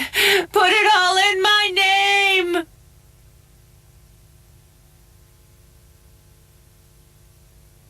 Alors avant de vous donner la parole, je finis d'un dernier spot que je rêve de faire, comme celui-là. Ce qui se passerait dans une école, dans une classe. Il y a une institutrice qui est là, qui a 30-35 ans, et elle donne un cours de mathématiques à des petits élèves qui ont 8 ans, 9 ans. Et elle dit, aujourd'hui, la soustraction. Elle va au tableau, et dans le tableau, elle dessine un arbre, et elle dit, dans cet arbre, il y a 10 oiseaux. Passe un chasseur qui tire et qui en tue 3. Combien reste-t-il d'oiseaux? Et au premier rang, il y a une petite fille qui dit, je sais, moi, madame, il en reste 7. Bravo, lui dit la maîtresse, c'est ça. La soustraction, c'est ça, 7, 10 moins 3 égale 7. Mais au dernier rang, il y a un petit garçon qui se lève qui dit, mais madame, vous nous prenez pour des imbéciles. Pensez bien qu'il reste 0 oiseaux. Pensez bien que quand on leur a tiré dessus, ils ne sont pas idiots, ils se sont tirés. Et la maîtresse lui dit, j'aime bien ta façon de penser. Parce que tu es romantique, parce que tu es romanesque, mais tu sais, les mathématiques, hein, c'est rationnel. Toi, tu es un être passionné. Donc, garde ta façon de penser, reste passionné, mais sache aussi que dans la vie, il faut avoir un minimum de rationalité. Alors, le petit garçon se dit, écoutez, moi, mon tour, je vais vous poser aussi un petit problème. Dans un jardin public, sur un banc, il y a 3 femmes. La première femme mord dans une glace. La deuxième femme lèche une glace. La troisième femme suce une glace. Quelle est la femme mariée? Alors la maîtresse dit, je ne sais pas, je pense que c'est la troisième. Pas du tout, lui dit le petit garçon. C'est celle qui a une alliance. Mais j'aime bien votre façon de penser.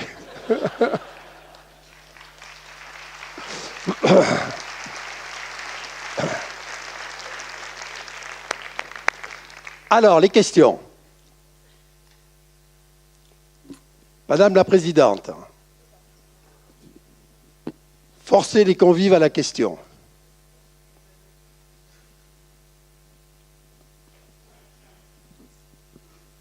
Allez, qui pose la première question? Enfin, on va parler d'autre chose, là. On va parler de politique, on va se marrer quand même un peu. Allez. Vous nous avez laissé sans voix, hein? Allez, allez, allez.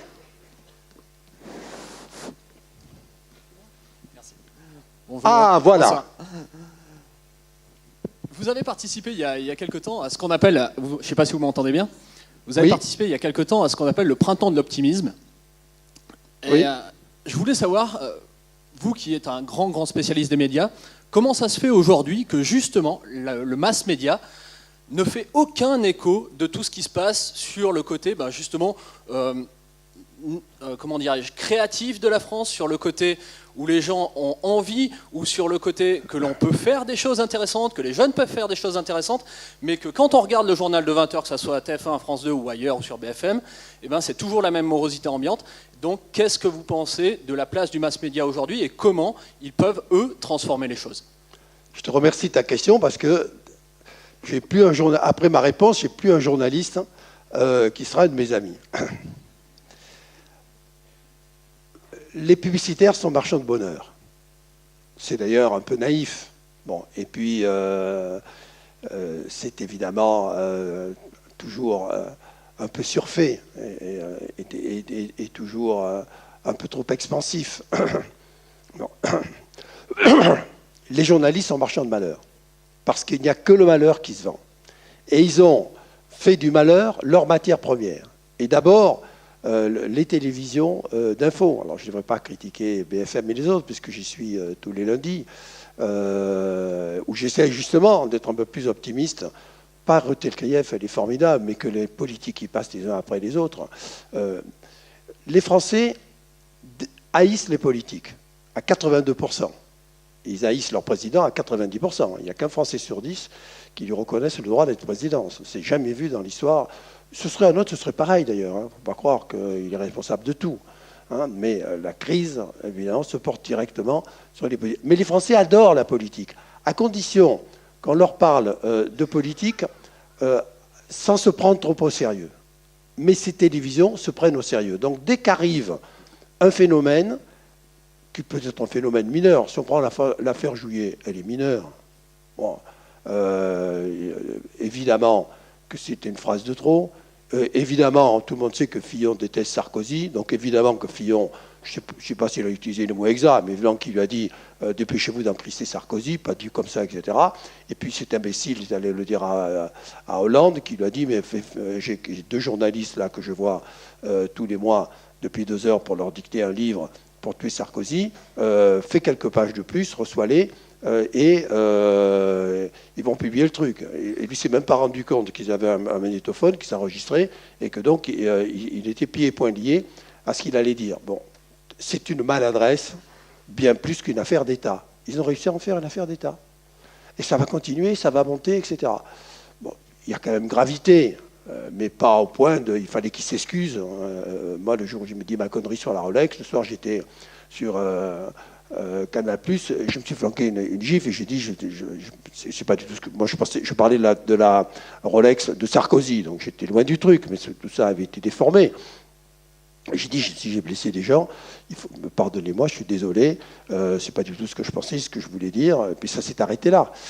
Donc, on a un système politico-médiatique en France qui broie du noir en permanence. Pourquoi ? Parce que si un journal se vend sur sa une, et si la une n'est pas une catastrophe, ça ne marche pas. Regardez la sonde, déjà demain, elle aura disparu. Et qu'est-ce que vont titrer les journaux demain ? Ah, la sonde, ça aurait pu être mieux, parce qu'elle est arrivée sur une grande déclivité, elle n'est pas très accrochée. Voilà. Et c'est la plus grande nouvelle du XXIe siècle. C'est encore mieux qu'on a marché sur la Lune. On est compte qu'on est allé sur une planète à 500 millions de kilomètres, je crois, et qui a 300 millions d'années d'existence. Mais non, de nom, et c'est les Européens et les Français en premier qui ont fait ça. Et tous les journaux ne sont pas là, il n'aura pas donné les unes, ils n'étaient pas le soir sur TF1, sur la 2. C'est ça qui est important. Voilà qui donne confiance. Merde, nous les Européens, on est capables d'aller là où personne n'est allé, ni les Américains qui la ramènent avec la Lune, ni les Russes qui dépensent des milliards et des milliards de dollars pour essayer de taper les Américains. Pas un mot. Petite photo par là, voilà. On est allé là-bas et puis les bancales. Et le titre de Figaro était formidable. C'est extraordinaire, mais il n'est pas très bien arrimé. Voilà. Le seul fait d'y aller est déjà exceptionnel. Donc voilà la réponse. On a des broyeurs de pessimisme d'un côté. C'est pour ça qu'il faut réagir en mettant le plus d'optimisme possible. Et c'est l'idée du printemps de l'optimisme de Thierry Sausset, d'un grand communicant politique. Et moi, je me suis associé à lui tout de suite parce que je trouve que c'est une idée formidable. Et d'ailleurs, elle est en train de faire le tour de l'Europe. Et dans l'Europe entière, mois après mois, on essaye de réveiller l'optimisme des Européens. Allez, d'autres questions? Pour compléter, alors, que faire par rapport à ce contexte de journaliste qui, justement, est toujours en train de broyer du noir? Je suis là. Ah, c'est toi qui me parles, je te cherchais là-bas. D'accord. Mais moi, je suis restée sur ma faim, il me manquait un bout. Je dis, mais qu'est-ce qu'on fait alors de ces journalistes qui d'abord, font il faut oser le leur dire. Oui. Je suis le seul. Je suis le seul, parce que les mecs veulent tellement passer à la télé qu'ils disent, si j'ai du mal de la télé, ils ne me recevront pas. Bon, donc, il y a une espèce d'omerta, on se croirait en Corse, là. C'est une espèce d'omerta qui fait que personne ne parle. Deuxièmement, il faut faire confiance aux journaux optimistes. Il y a un magazine, il est trimestriel, qui s'appelle W Demain. Oui Demain, il s'appelle Oui Demain, qui parle de tout ce qui va bien dans le monde. Qui est un journal totalement optimiste, qui est fait par les frères, comment ils s'appellent, non, pas Gorini, l'inventeur d'Europe numéro 1, bon, qui sont géniaux. Bon, eh ben, ils ont du mal à boucler leur fin de mois. C'est le journal qu'on devrait offrir à tous nos enfants. En plus, dans le monde entier, ils recensent, et c'est magnifiquement fait, c'est magnifiquement écrit, les photos sont admirables, etc. Et ils recensent tout ce qui va bien dans le monde, et d'abord en France. Voilà. Et évidemment, on préfère l'Express, Sarkozy est un pourri, Hollande, on va te tuer. Quand vous regardez les couvertures des news magazines, je comprends qu'on connaît tous la déprime. L'impression que tout va s'effondrer. Et puis, il faudrait aussi que les journaux appartiennent aux journalistes, qui peut-être alors feraient l'enconversion et accepteraient de parler de ce qui va bien et pas seulement de ce qui va mal. Mais comme les journaux appartiennent aux grands groupes, eux, il n'y a que le pognon qui les intéresse, et donc ils disent à leurs journalistes, et les enfants, hein, vous mettez un peu du sang à la une, là, parce que moi j'ai besoin que les bifetons rentrent dans la caisse. C'est ça aussi le drame que personne n'ose dire. Allez, d'autres questions. Allez, on se chauffe. Allez. Bonsoir, monsieur Séguéla. Bonsoir. J'ai une petite question sur l'évolution de la pub. On a vu pendant 20, 30, 40 dernières années le papier, le Minitel, la télé, l'ordinateur, la tablette, le smartphone, Google, Facebook, qui sont des géants de la pub aujourd'hui. J'aimerais vous poser la question, pour vous, quelle serait l'évolution de la pub de demain? Et demain, pour moi, c'est dans 3, 4, 5, 6 ans. Alors, la pub a été et restera d'avoir une idée. On dit toujours que la pub, c'est d'avoir des idées. Non, c'est d'avoir une idée. L'idée qui fait vendre. Parce que les idées sont comme les spermatozoïdes. Il y en a des millions, et il n'y en a qu'un qui franchit les petites barrières de la vie et qui crée un petit bébé idée. Et dès qu'un créatif a créé un petit bébé idée, il va dans l'agence voir l'homme de marketing, et il lui dit, regarde, j'ai créé un petit bébé idée. Et l'homme de marketing de l'agence lui dit, mais tu penses que c'est stratégique? Stratégique, c'est un petit bébé, il vient de naître. Qu'est-ce que tu lui racontes là? Bon, alors l'homme de marketing prépare sa présentation, etc. et essaye de défendre l'idée. Et l'homme de marketing et le créatif vont voir leurs clients.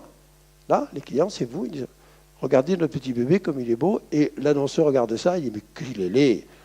Qu'est-ce que vous pensez que je vais vendre avec ça? Mais rien du tout. Et il prononce le pire mot de la langue publicitaire, il dit, on va tester. Un peu moins de tests, un peu plus de testicules. Voilà la publicité. Alors après, il y a les médias qui accélèrent la publicité. Publicité, c'est d'avoir l'idée, et si tu n'as pas d'idée, change de métier. Ou va chez Publicis. Mais oublie de venir un jour chez Havas. Bon. Après, il y a la révolution technologique. Parce que finalement, il y a eu l'époque Gutenberg, et donc Gutenberg a inventé, grâce à l'imprimerie, a inventé le print, hein, d'ailleurs imprimerie, print, bon, qui a mené le monde pendant plusieurs siècles. Et puis, il y a eu la radio, il y a eu un temps formidable de radio, juste avant la guerre, entre les deux guerres, hein, entre 14 et 50, et Blanchet le créateur de Publicis, qui est notre père à tous, a été formidable. Il a pris son avion, il pilotait lui-même, il a fait le tour de France, il a créé des radios dans toute la France, et c'est lui qui a inventé la publicité radiophonique, etc. Ça s'est fait en un an, ça a explosé, c'est pour ça que RTL et Europe existent encore aujourd'hui. Et puis, il y a eu la télévision qui a tout révolutionné en 68, puisque le premier film de la télévision date de 68. Et puis, il y a eu le net. Et le net, c'est beaucoup plus qu'une révolution technologique, c'est une révolution sociologique énorme. C'est la plus grande révolution de tous les temps. Pourquoi ? Parce qu'on est passé de la dictature de la communication et de la consommation, dont j'étais d'ailleurs le petit Goebbels, parce que moi, on m'amenait un produit, j'isolais le plus produit, je trouvais un slogan, on est fou d'afflelou, à fond la forme, le café nommé désir, et je matraquais le consommateur avec le slogan, on est fou d'afflelou, on est fou d'afflelou. Il me dit oui, je suis d'accord, je vais en acheter 10 paires, moi, mes enfants, mes petits-enfants, arrête de me casser la gueule avec ton marteau le soir à la télé. Bon. Et on est passé de cette dictature de la communication à la démocratie participative de la communication et de la consommation. Parce que le net a fait que l'internaute, le consommateur, est devenu copropriétaire des marques. Aujourd'hui, il a droit de vie et de mort sur un produit. Il suffit comme pour Nike, qui est un jeune Américain qui, avec son portable, fait un film sur des petits Chinois qui fabriquent des ballons de foot de la dernière Coupe du Monde. Et qu'on s'aperçoit qu'ils sont payés $2 par jour. Pour que ça fasse une traînée rouge sang sur le net et que Nike, qui était la marque préférée du monde, perde 12 places. Et ça, c'était il y a 5 ans. Ils n'ont pas encore retrouvé leur rang numéro 1. Donc, c'est pour eux des millions et des millions de dollars perdus. Donc, ce consommateur qui était gogo au XXe siècle, j'ai presque honte, si j'avais su ça, j'aurais changé de métier, il n'y a pas plus libertaire que moi, mais je ne comprenais pas le système, je ne l'ai compris que quand on a inventé cette extraordinaire chose qui est le net. Et le gogo, il est devenu coproprio, et donc il est devenu pro. Et on ne pourra plus jamais le gosser, on ne pourra plus jamais le tromper, et c'est la plus belle chose qui pouvait arriver à la publicité, parce qu'elle est condamnée à dire la vérité, et elle est condamnée à partager avec le consommateur. On ne peut plus faire une campagne aujourd'hui si on n'associe pas l'internaute, si elle n'est pas testée sur les internautes, si les internautes ne jouent pas le jeu avec la marque. Et d'ailleurs, on n'est plus pour les marques, on n'est plus dans une société de communication, on est dans une société de relation. Notre métier aujourd'hui, c'est de créer entre une marque et son consommateur une relation la plus intime possible, la plus partagée possible, où je te parle, tu me réponds, et c'est comme ça que l'on s'aime. Alors, ça ne va pas changer. Il y aura de nouveau... la technologie va continuer à évoluer.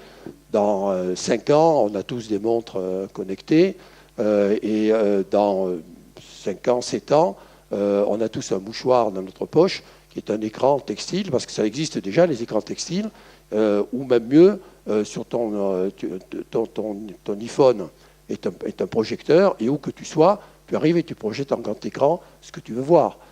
Donc aujourd'hui, la télévision ne va pas mourir, mais la télévision, elle va devenir simplement un fabricant de contenu qu'on ne regardera pas sur la télévision, qu'on regardera sur tous les écrans qu'on pourra avoir, etc., et aussi sur la télévision, pour quand même respecter un peu une vie de famille. Donc c'est la technologie qui va faire progresser la publicité, mais ce ne sont que des tuyaux. Le net, c'est un tuyau s'il n'a pas une idée. Il ne se passe rien de l'autre côté. Et on voit bien d'ailleurs qu'il y a un retour obligatoire à la création, parce que qu'est-ce qui a fait marcher la publicité ?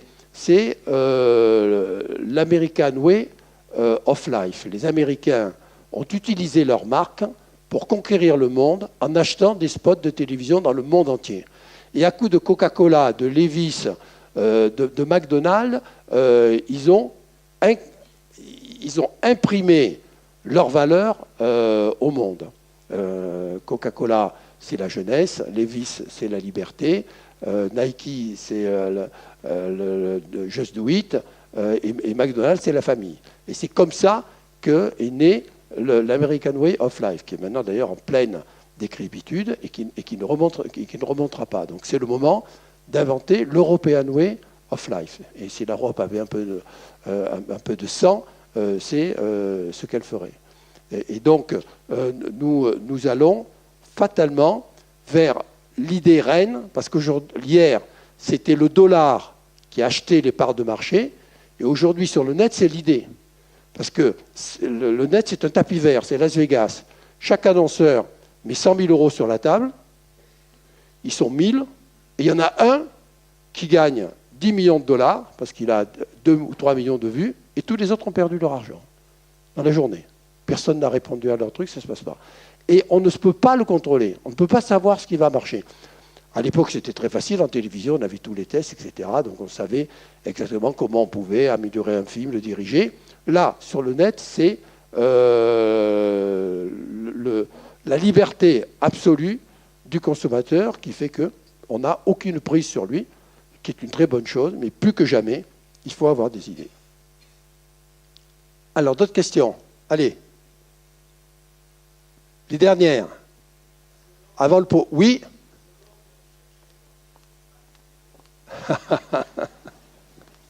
Non. J'ai fait 20 campagnes présidentielles. J'en ai perdu une, je m'en veux encore. C'est celle de Jospin.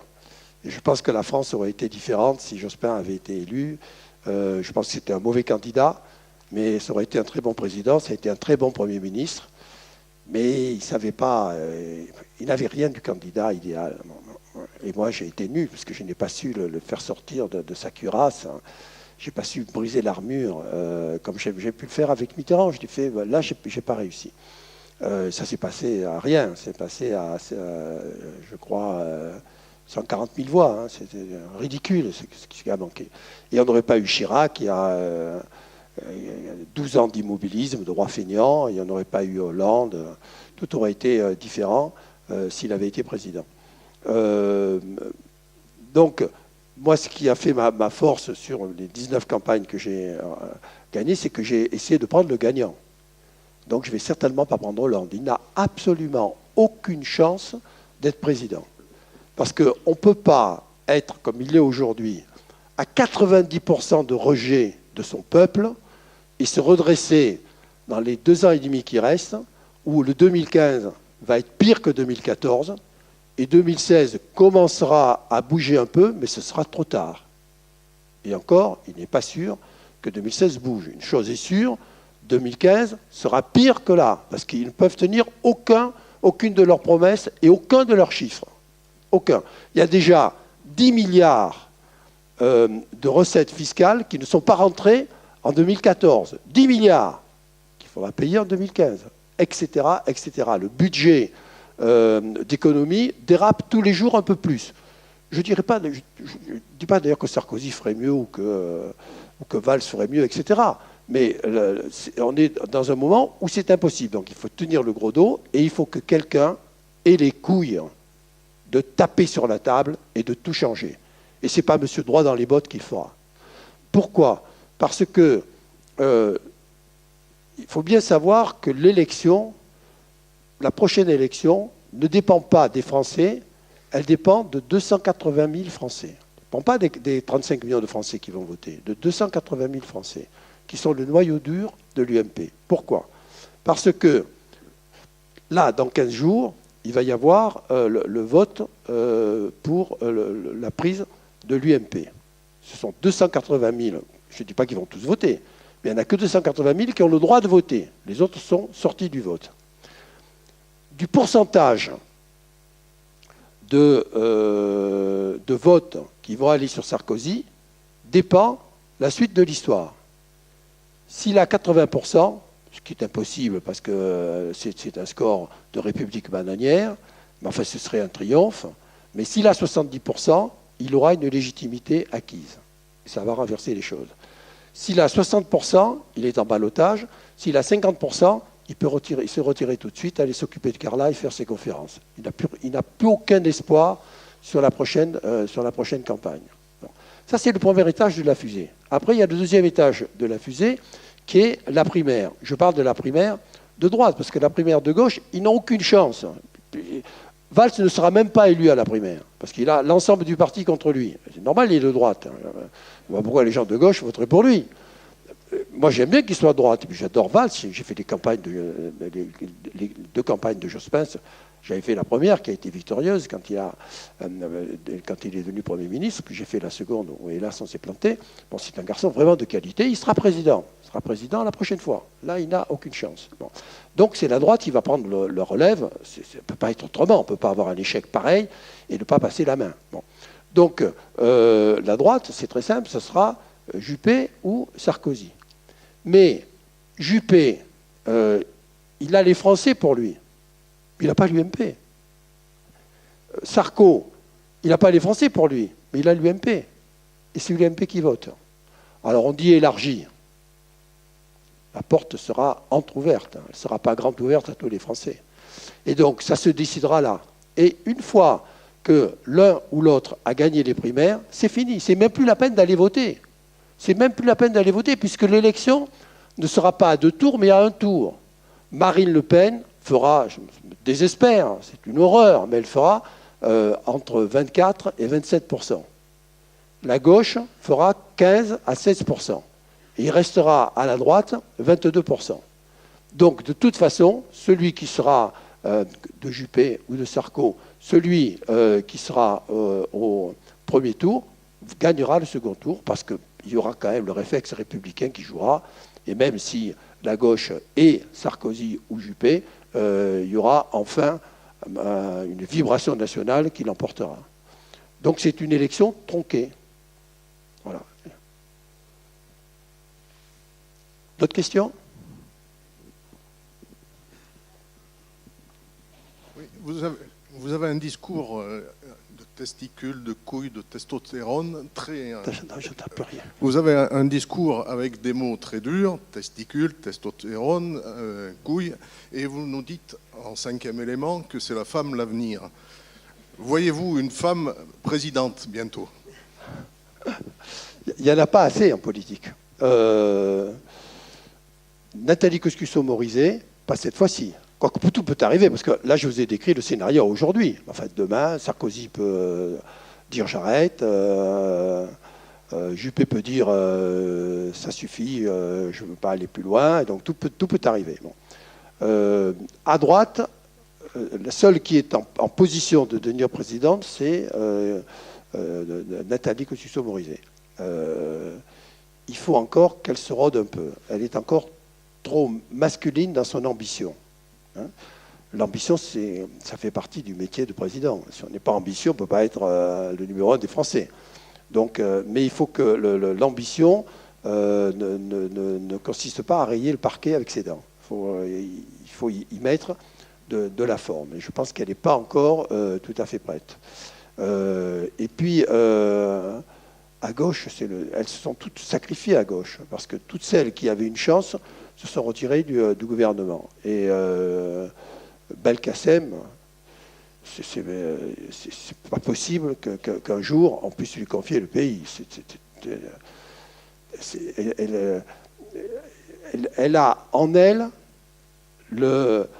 la méchanceté personnifiée. Comme elle est dure, comme elle est cassante, comme elle est... pour être élu, il faut aimer les Français. Parce que, ne vous trompez pas, Hollande, il aime les Français. Je le connais bien, j'ai fait 2 campagnes avec lui. Bon, Sarkozy, racontez pas des conneries, il aime les Français. Sinon, il n'irait pas dans cette fournaise. Il est amoureux comme un fou, il a sa petite fille sur les genoux, il est avec Carla, je dîne avec lui, là. Il vient dîner à la maison le 4, moi je dîne tous les mois avec lui où je déjeune. Bon. Et il aime profondément les Français, ce qu'il fait, il ne le fait pas pour reprendre le pouvoir, il prend des risques fous. Il le fait parce qu'il aime les Français, qu'il veut les aider à sortir de là. Et c'est le seul qui aura le courage de le faire, parce qu'on a besoin de quoi? On a besoin du passé ou du futur? On a besoin du futur. Manque de peau, Juppé, c'est le passé. On a besoin de l'immobilisme ou on a besoin du mouvement? Manque de peau, Juppé, c'est l'immobilisme.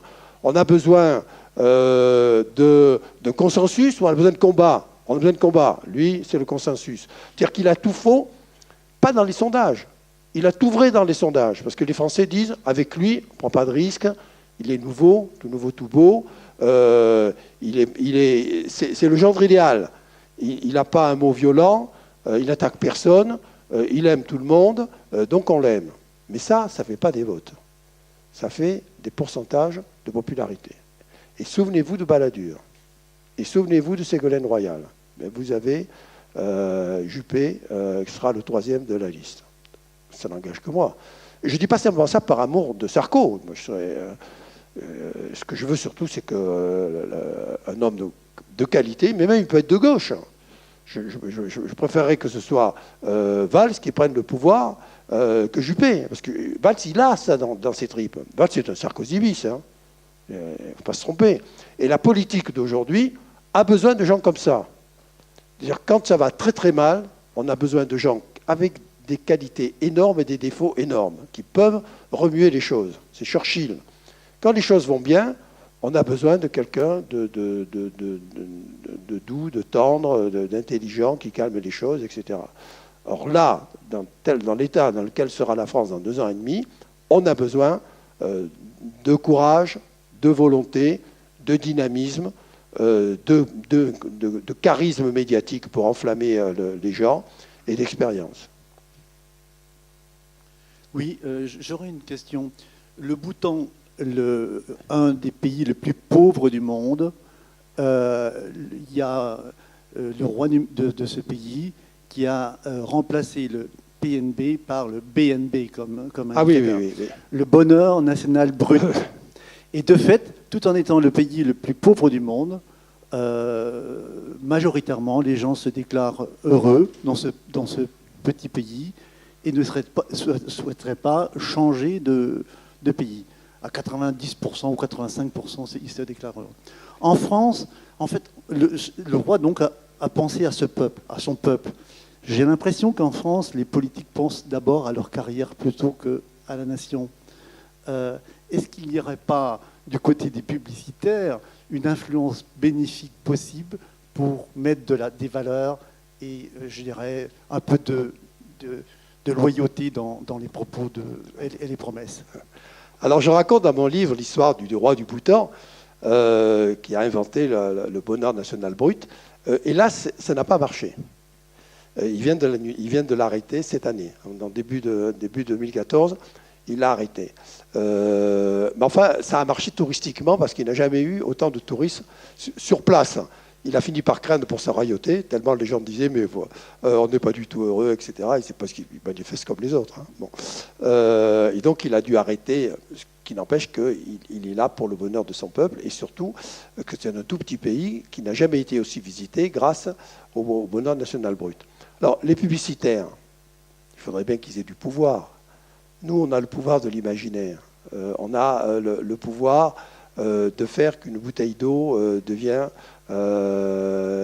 l'oxygène de la vie et devient l'éternelle jeunesse.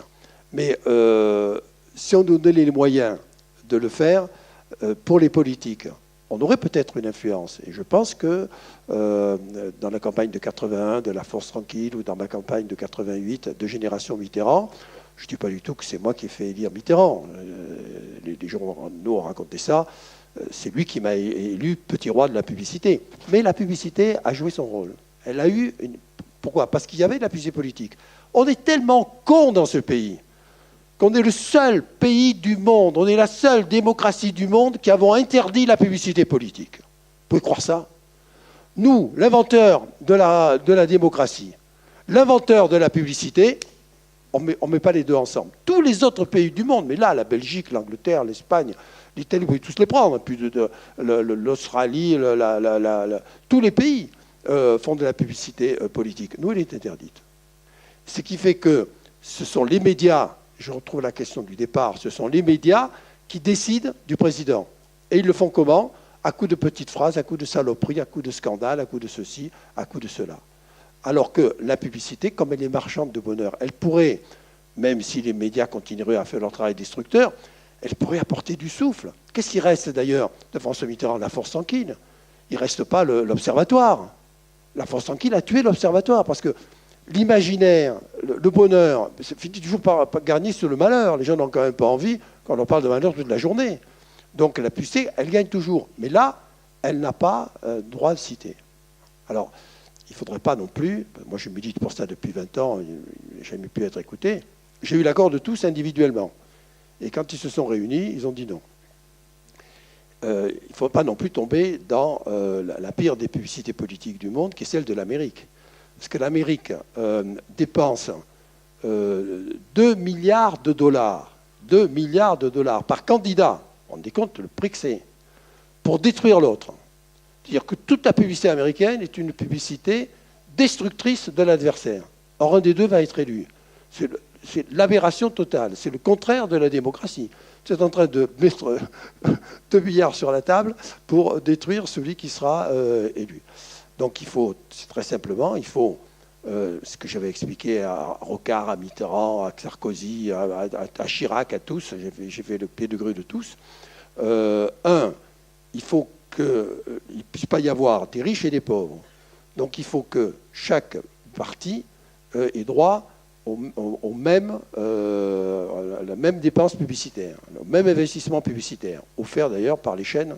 Elles peuvent faire ça pour la démocratie. Donc il suffit qu'ils aient tous le même nombre de spots, etc., aux mêmes heures. Bon. Deuxièmement, il faut interdire la publicité comparative et la publicité destructive. Et si on fait ces deux règles-là, il suffit de rétablir la publicité politique pour qu'on réenchante la politique. Parce que la publicité, c'est son métier. Son métier, c'est de réenchanter le monde. Et on prive. Au moment où les temps d'élection, ce sont des temps extraordinaires pour la sociologie. Parce que c'est là que se révèle le subconscient des Français.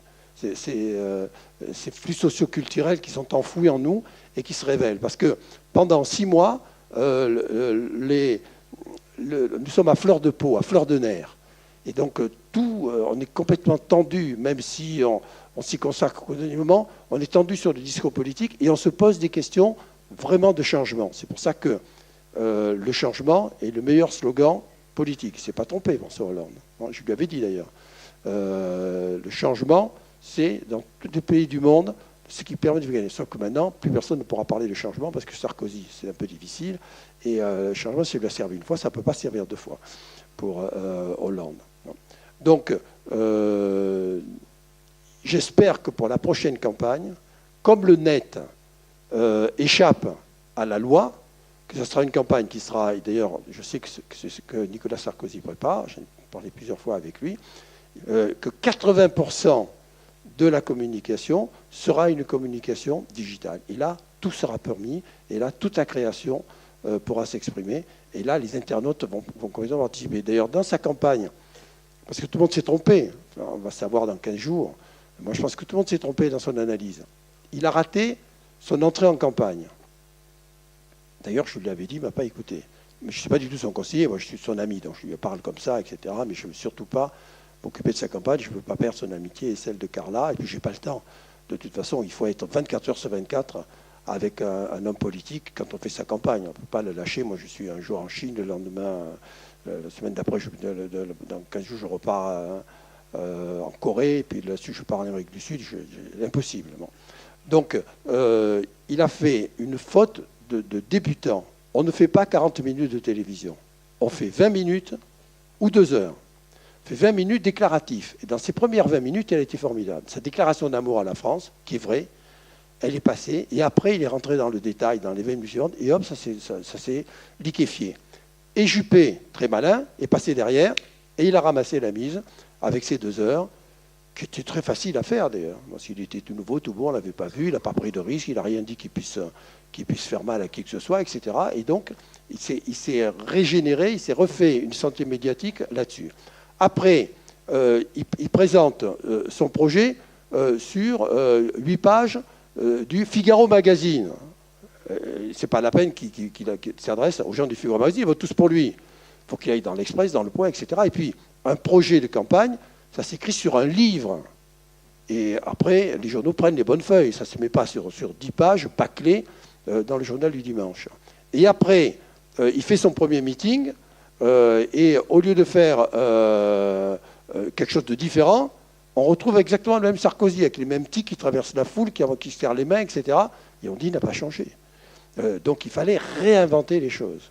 Mais ça n'est pas grave, parce qu'il n'a là qu'à s'adresser à l'UMP. Et le discours que veut l'UMP, c'est le discours qui lui sert. Hein, il tape sur Hollande. Il ne tapera pas sur Hollande après. Il tape sur Hollande parce que l'UMP attend ça. Tous les thèmes qu'il aborde sont des thèmes chers à l'UMP. Et finalement, ce que veut entendre l'UMP, c'est le contraire de ce que veulent entendre les Français. Mais ce problème n'est pas les Français, puisque c'est l'UMP qui va le faire élire. Donc il est là, c'est le premier étage de la fusée. Et le deuxième, il va passer du cœur de l'UMP à l'UMP et plus si affinité. Et donc là, il va commencer à dédroitiser son discours, qui a été très droitier. Bon, et puis après le troisième étage de la fusée, quand il aura gagné la primaire, alors il s'adressera à tous les Français. Parce que c'est un voyage de la Terre à la Lune. Il reste 30 semaines. 30 semaines qu'il faut nourrir jour après jour. Bon, si vous ne votez pas Sarkozy, je ne reviens pas vous voir. Allez, ciao.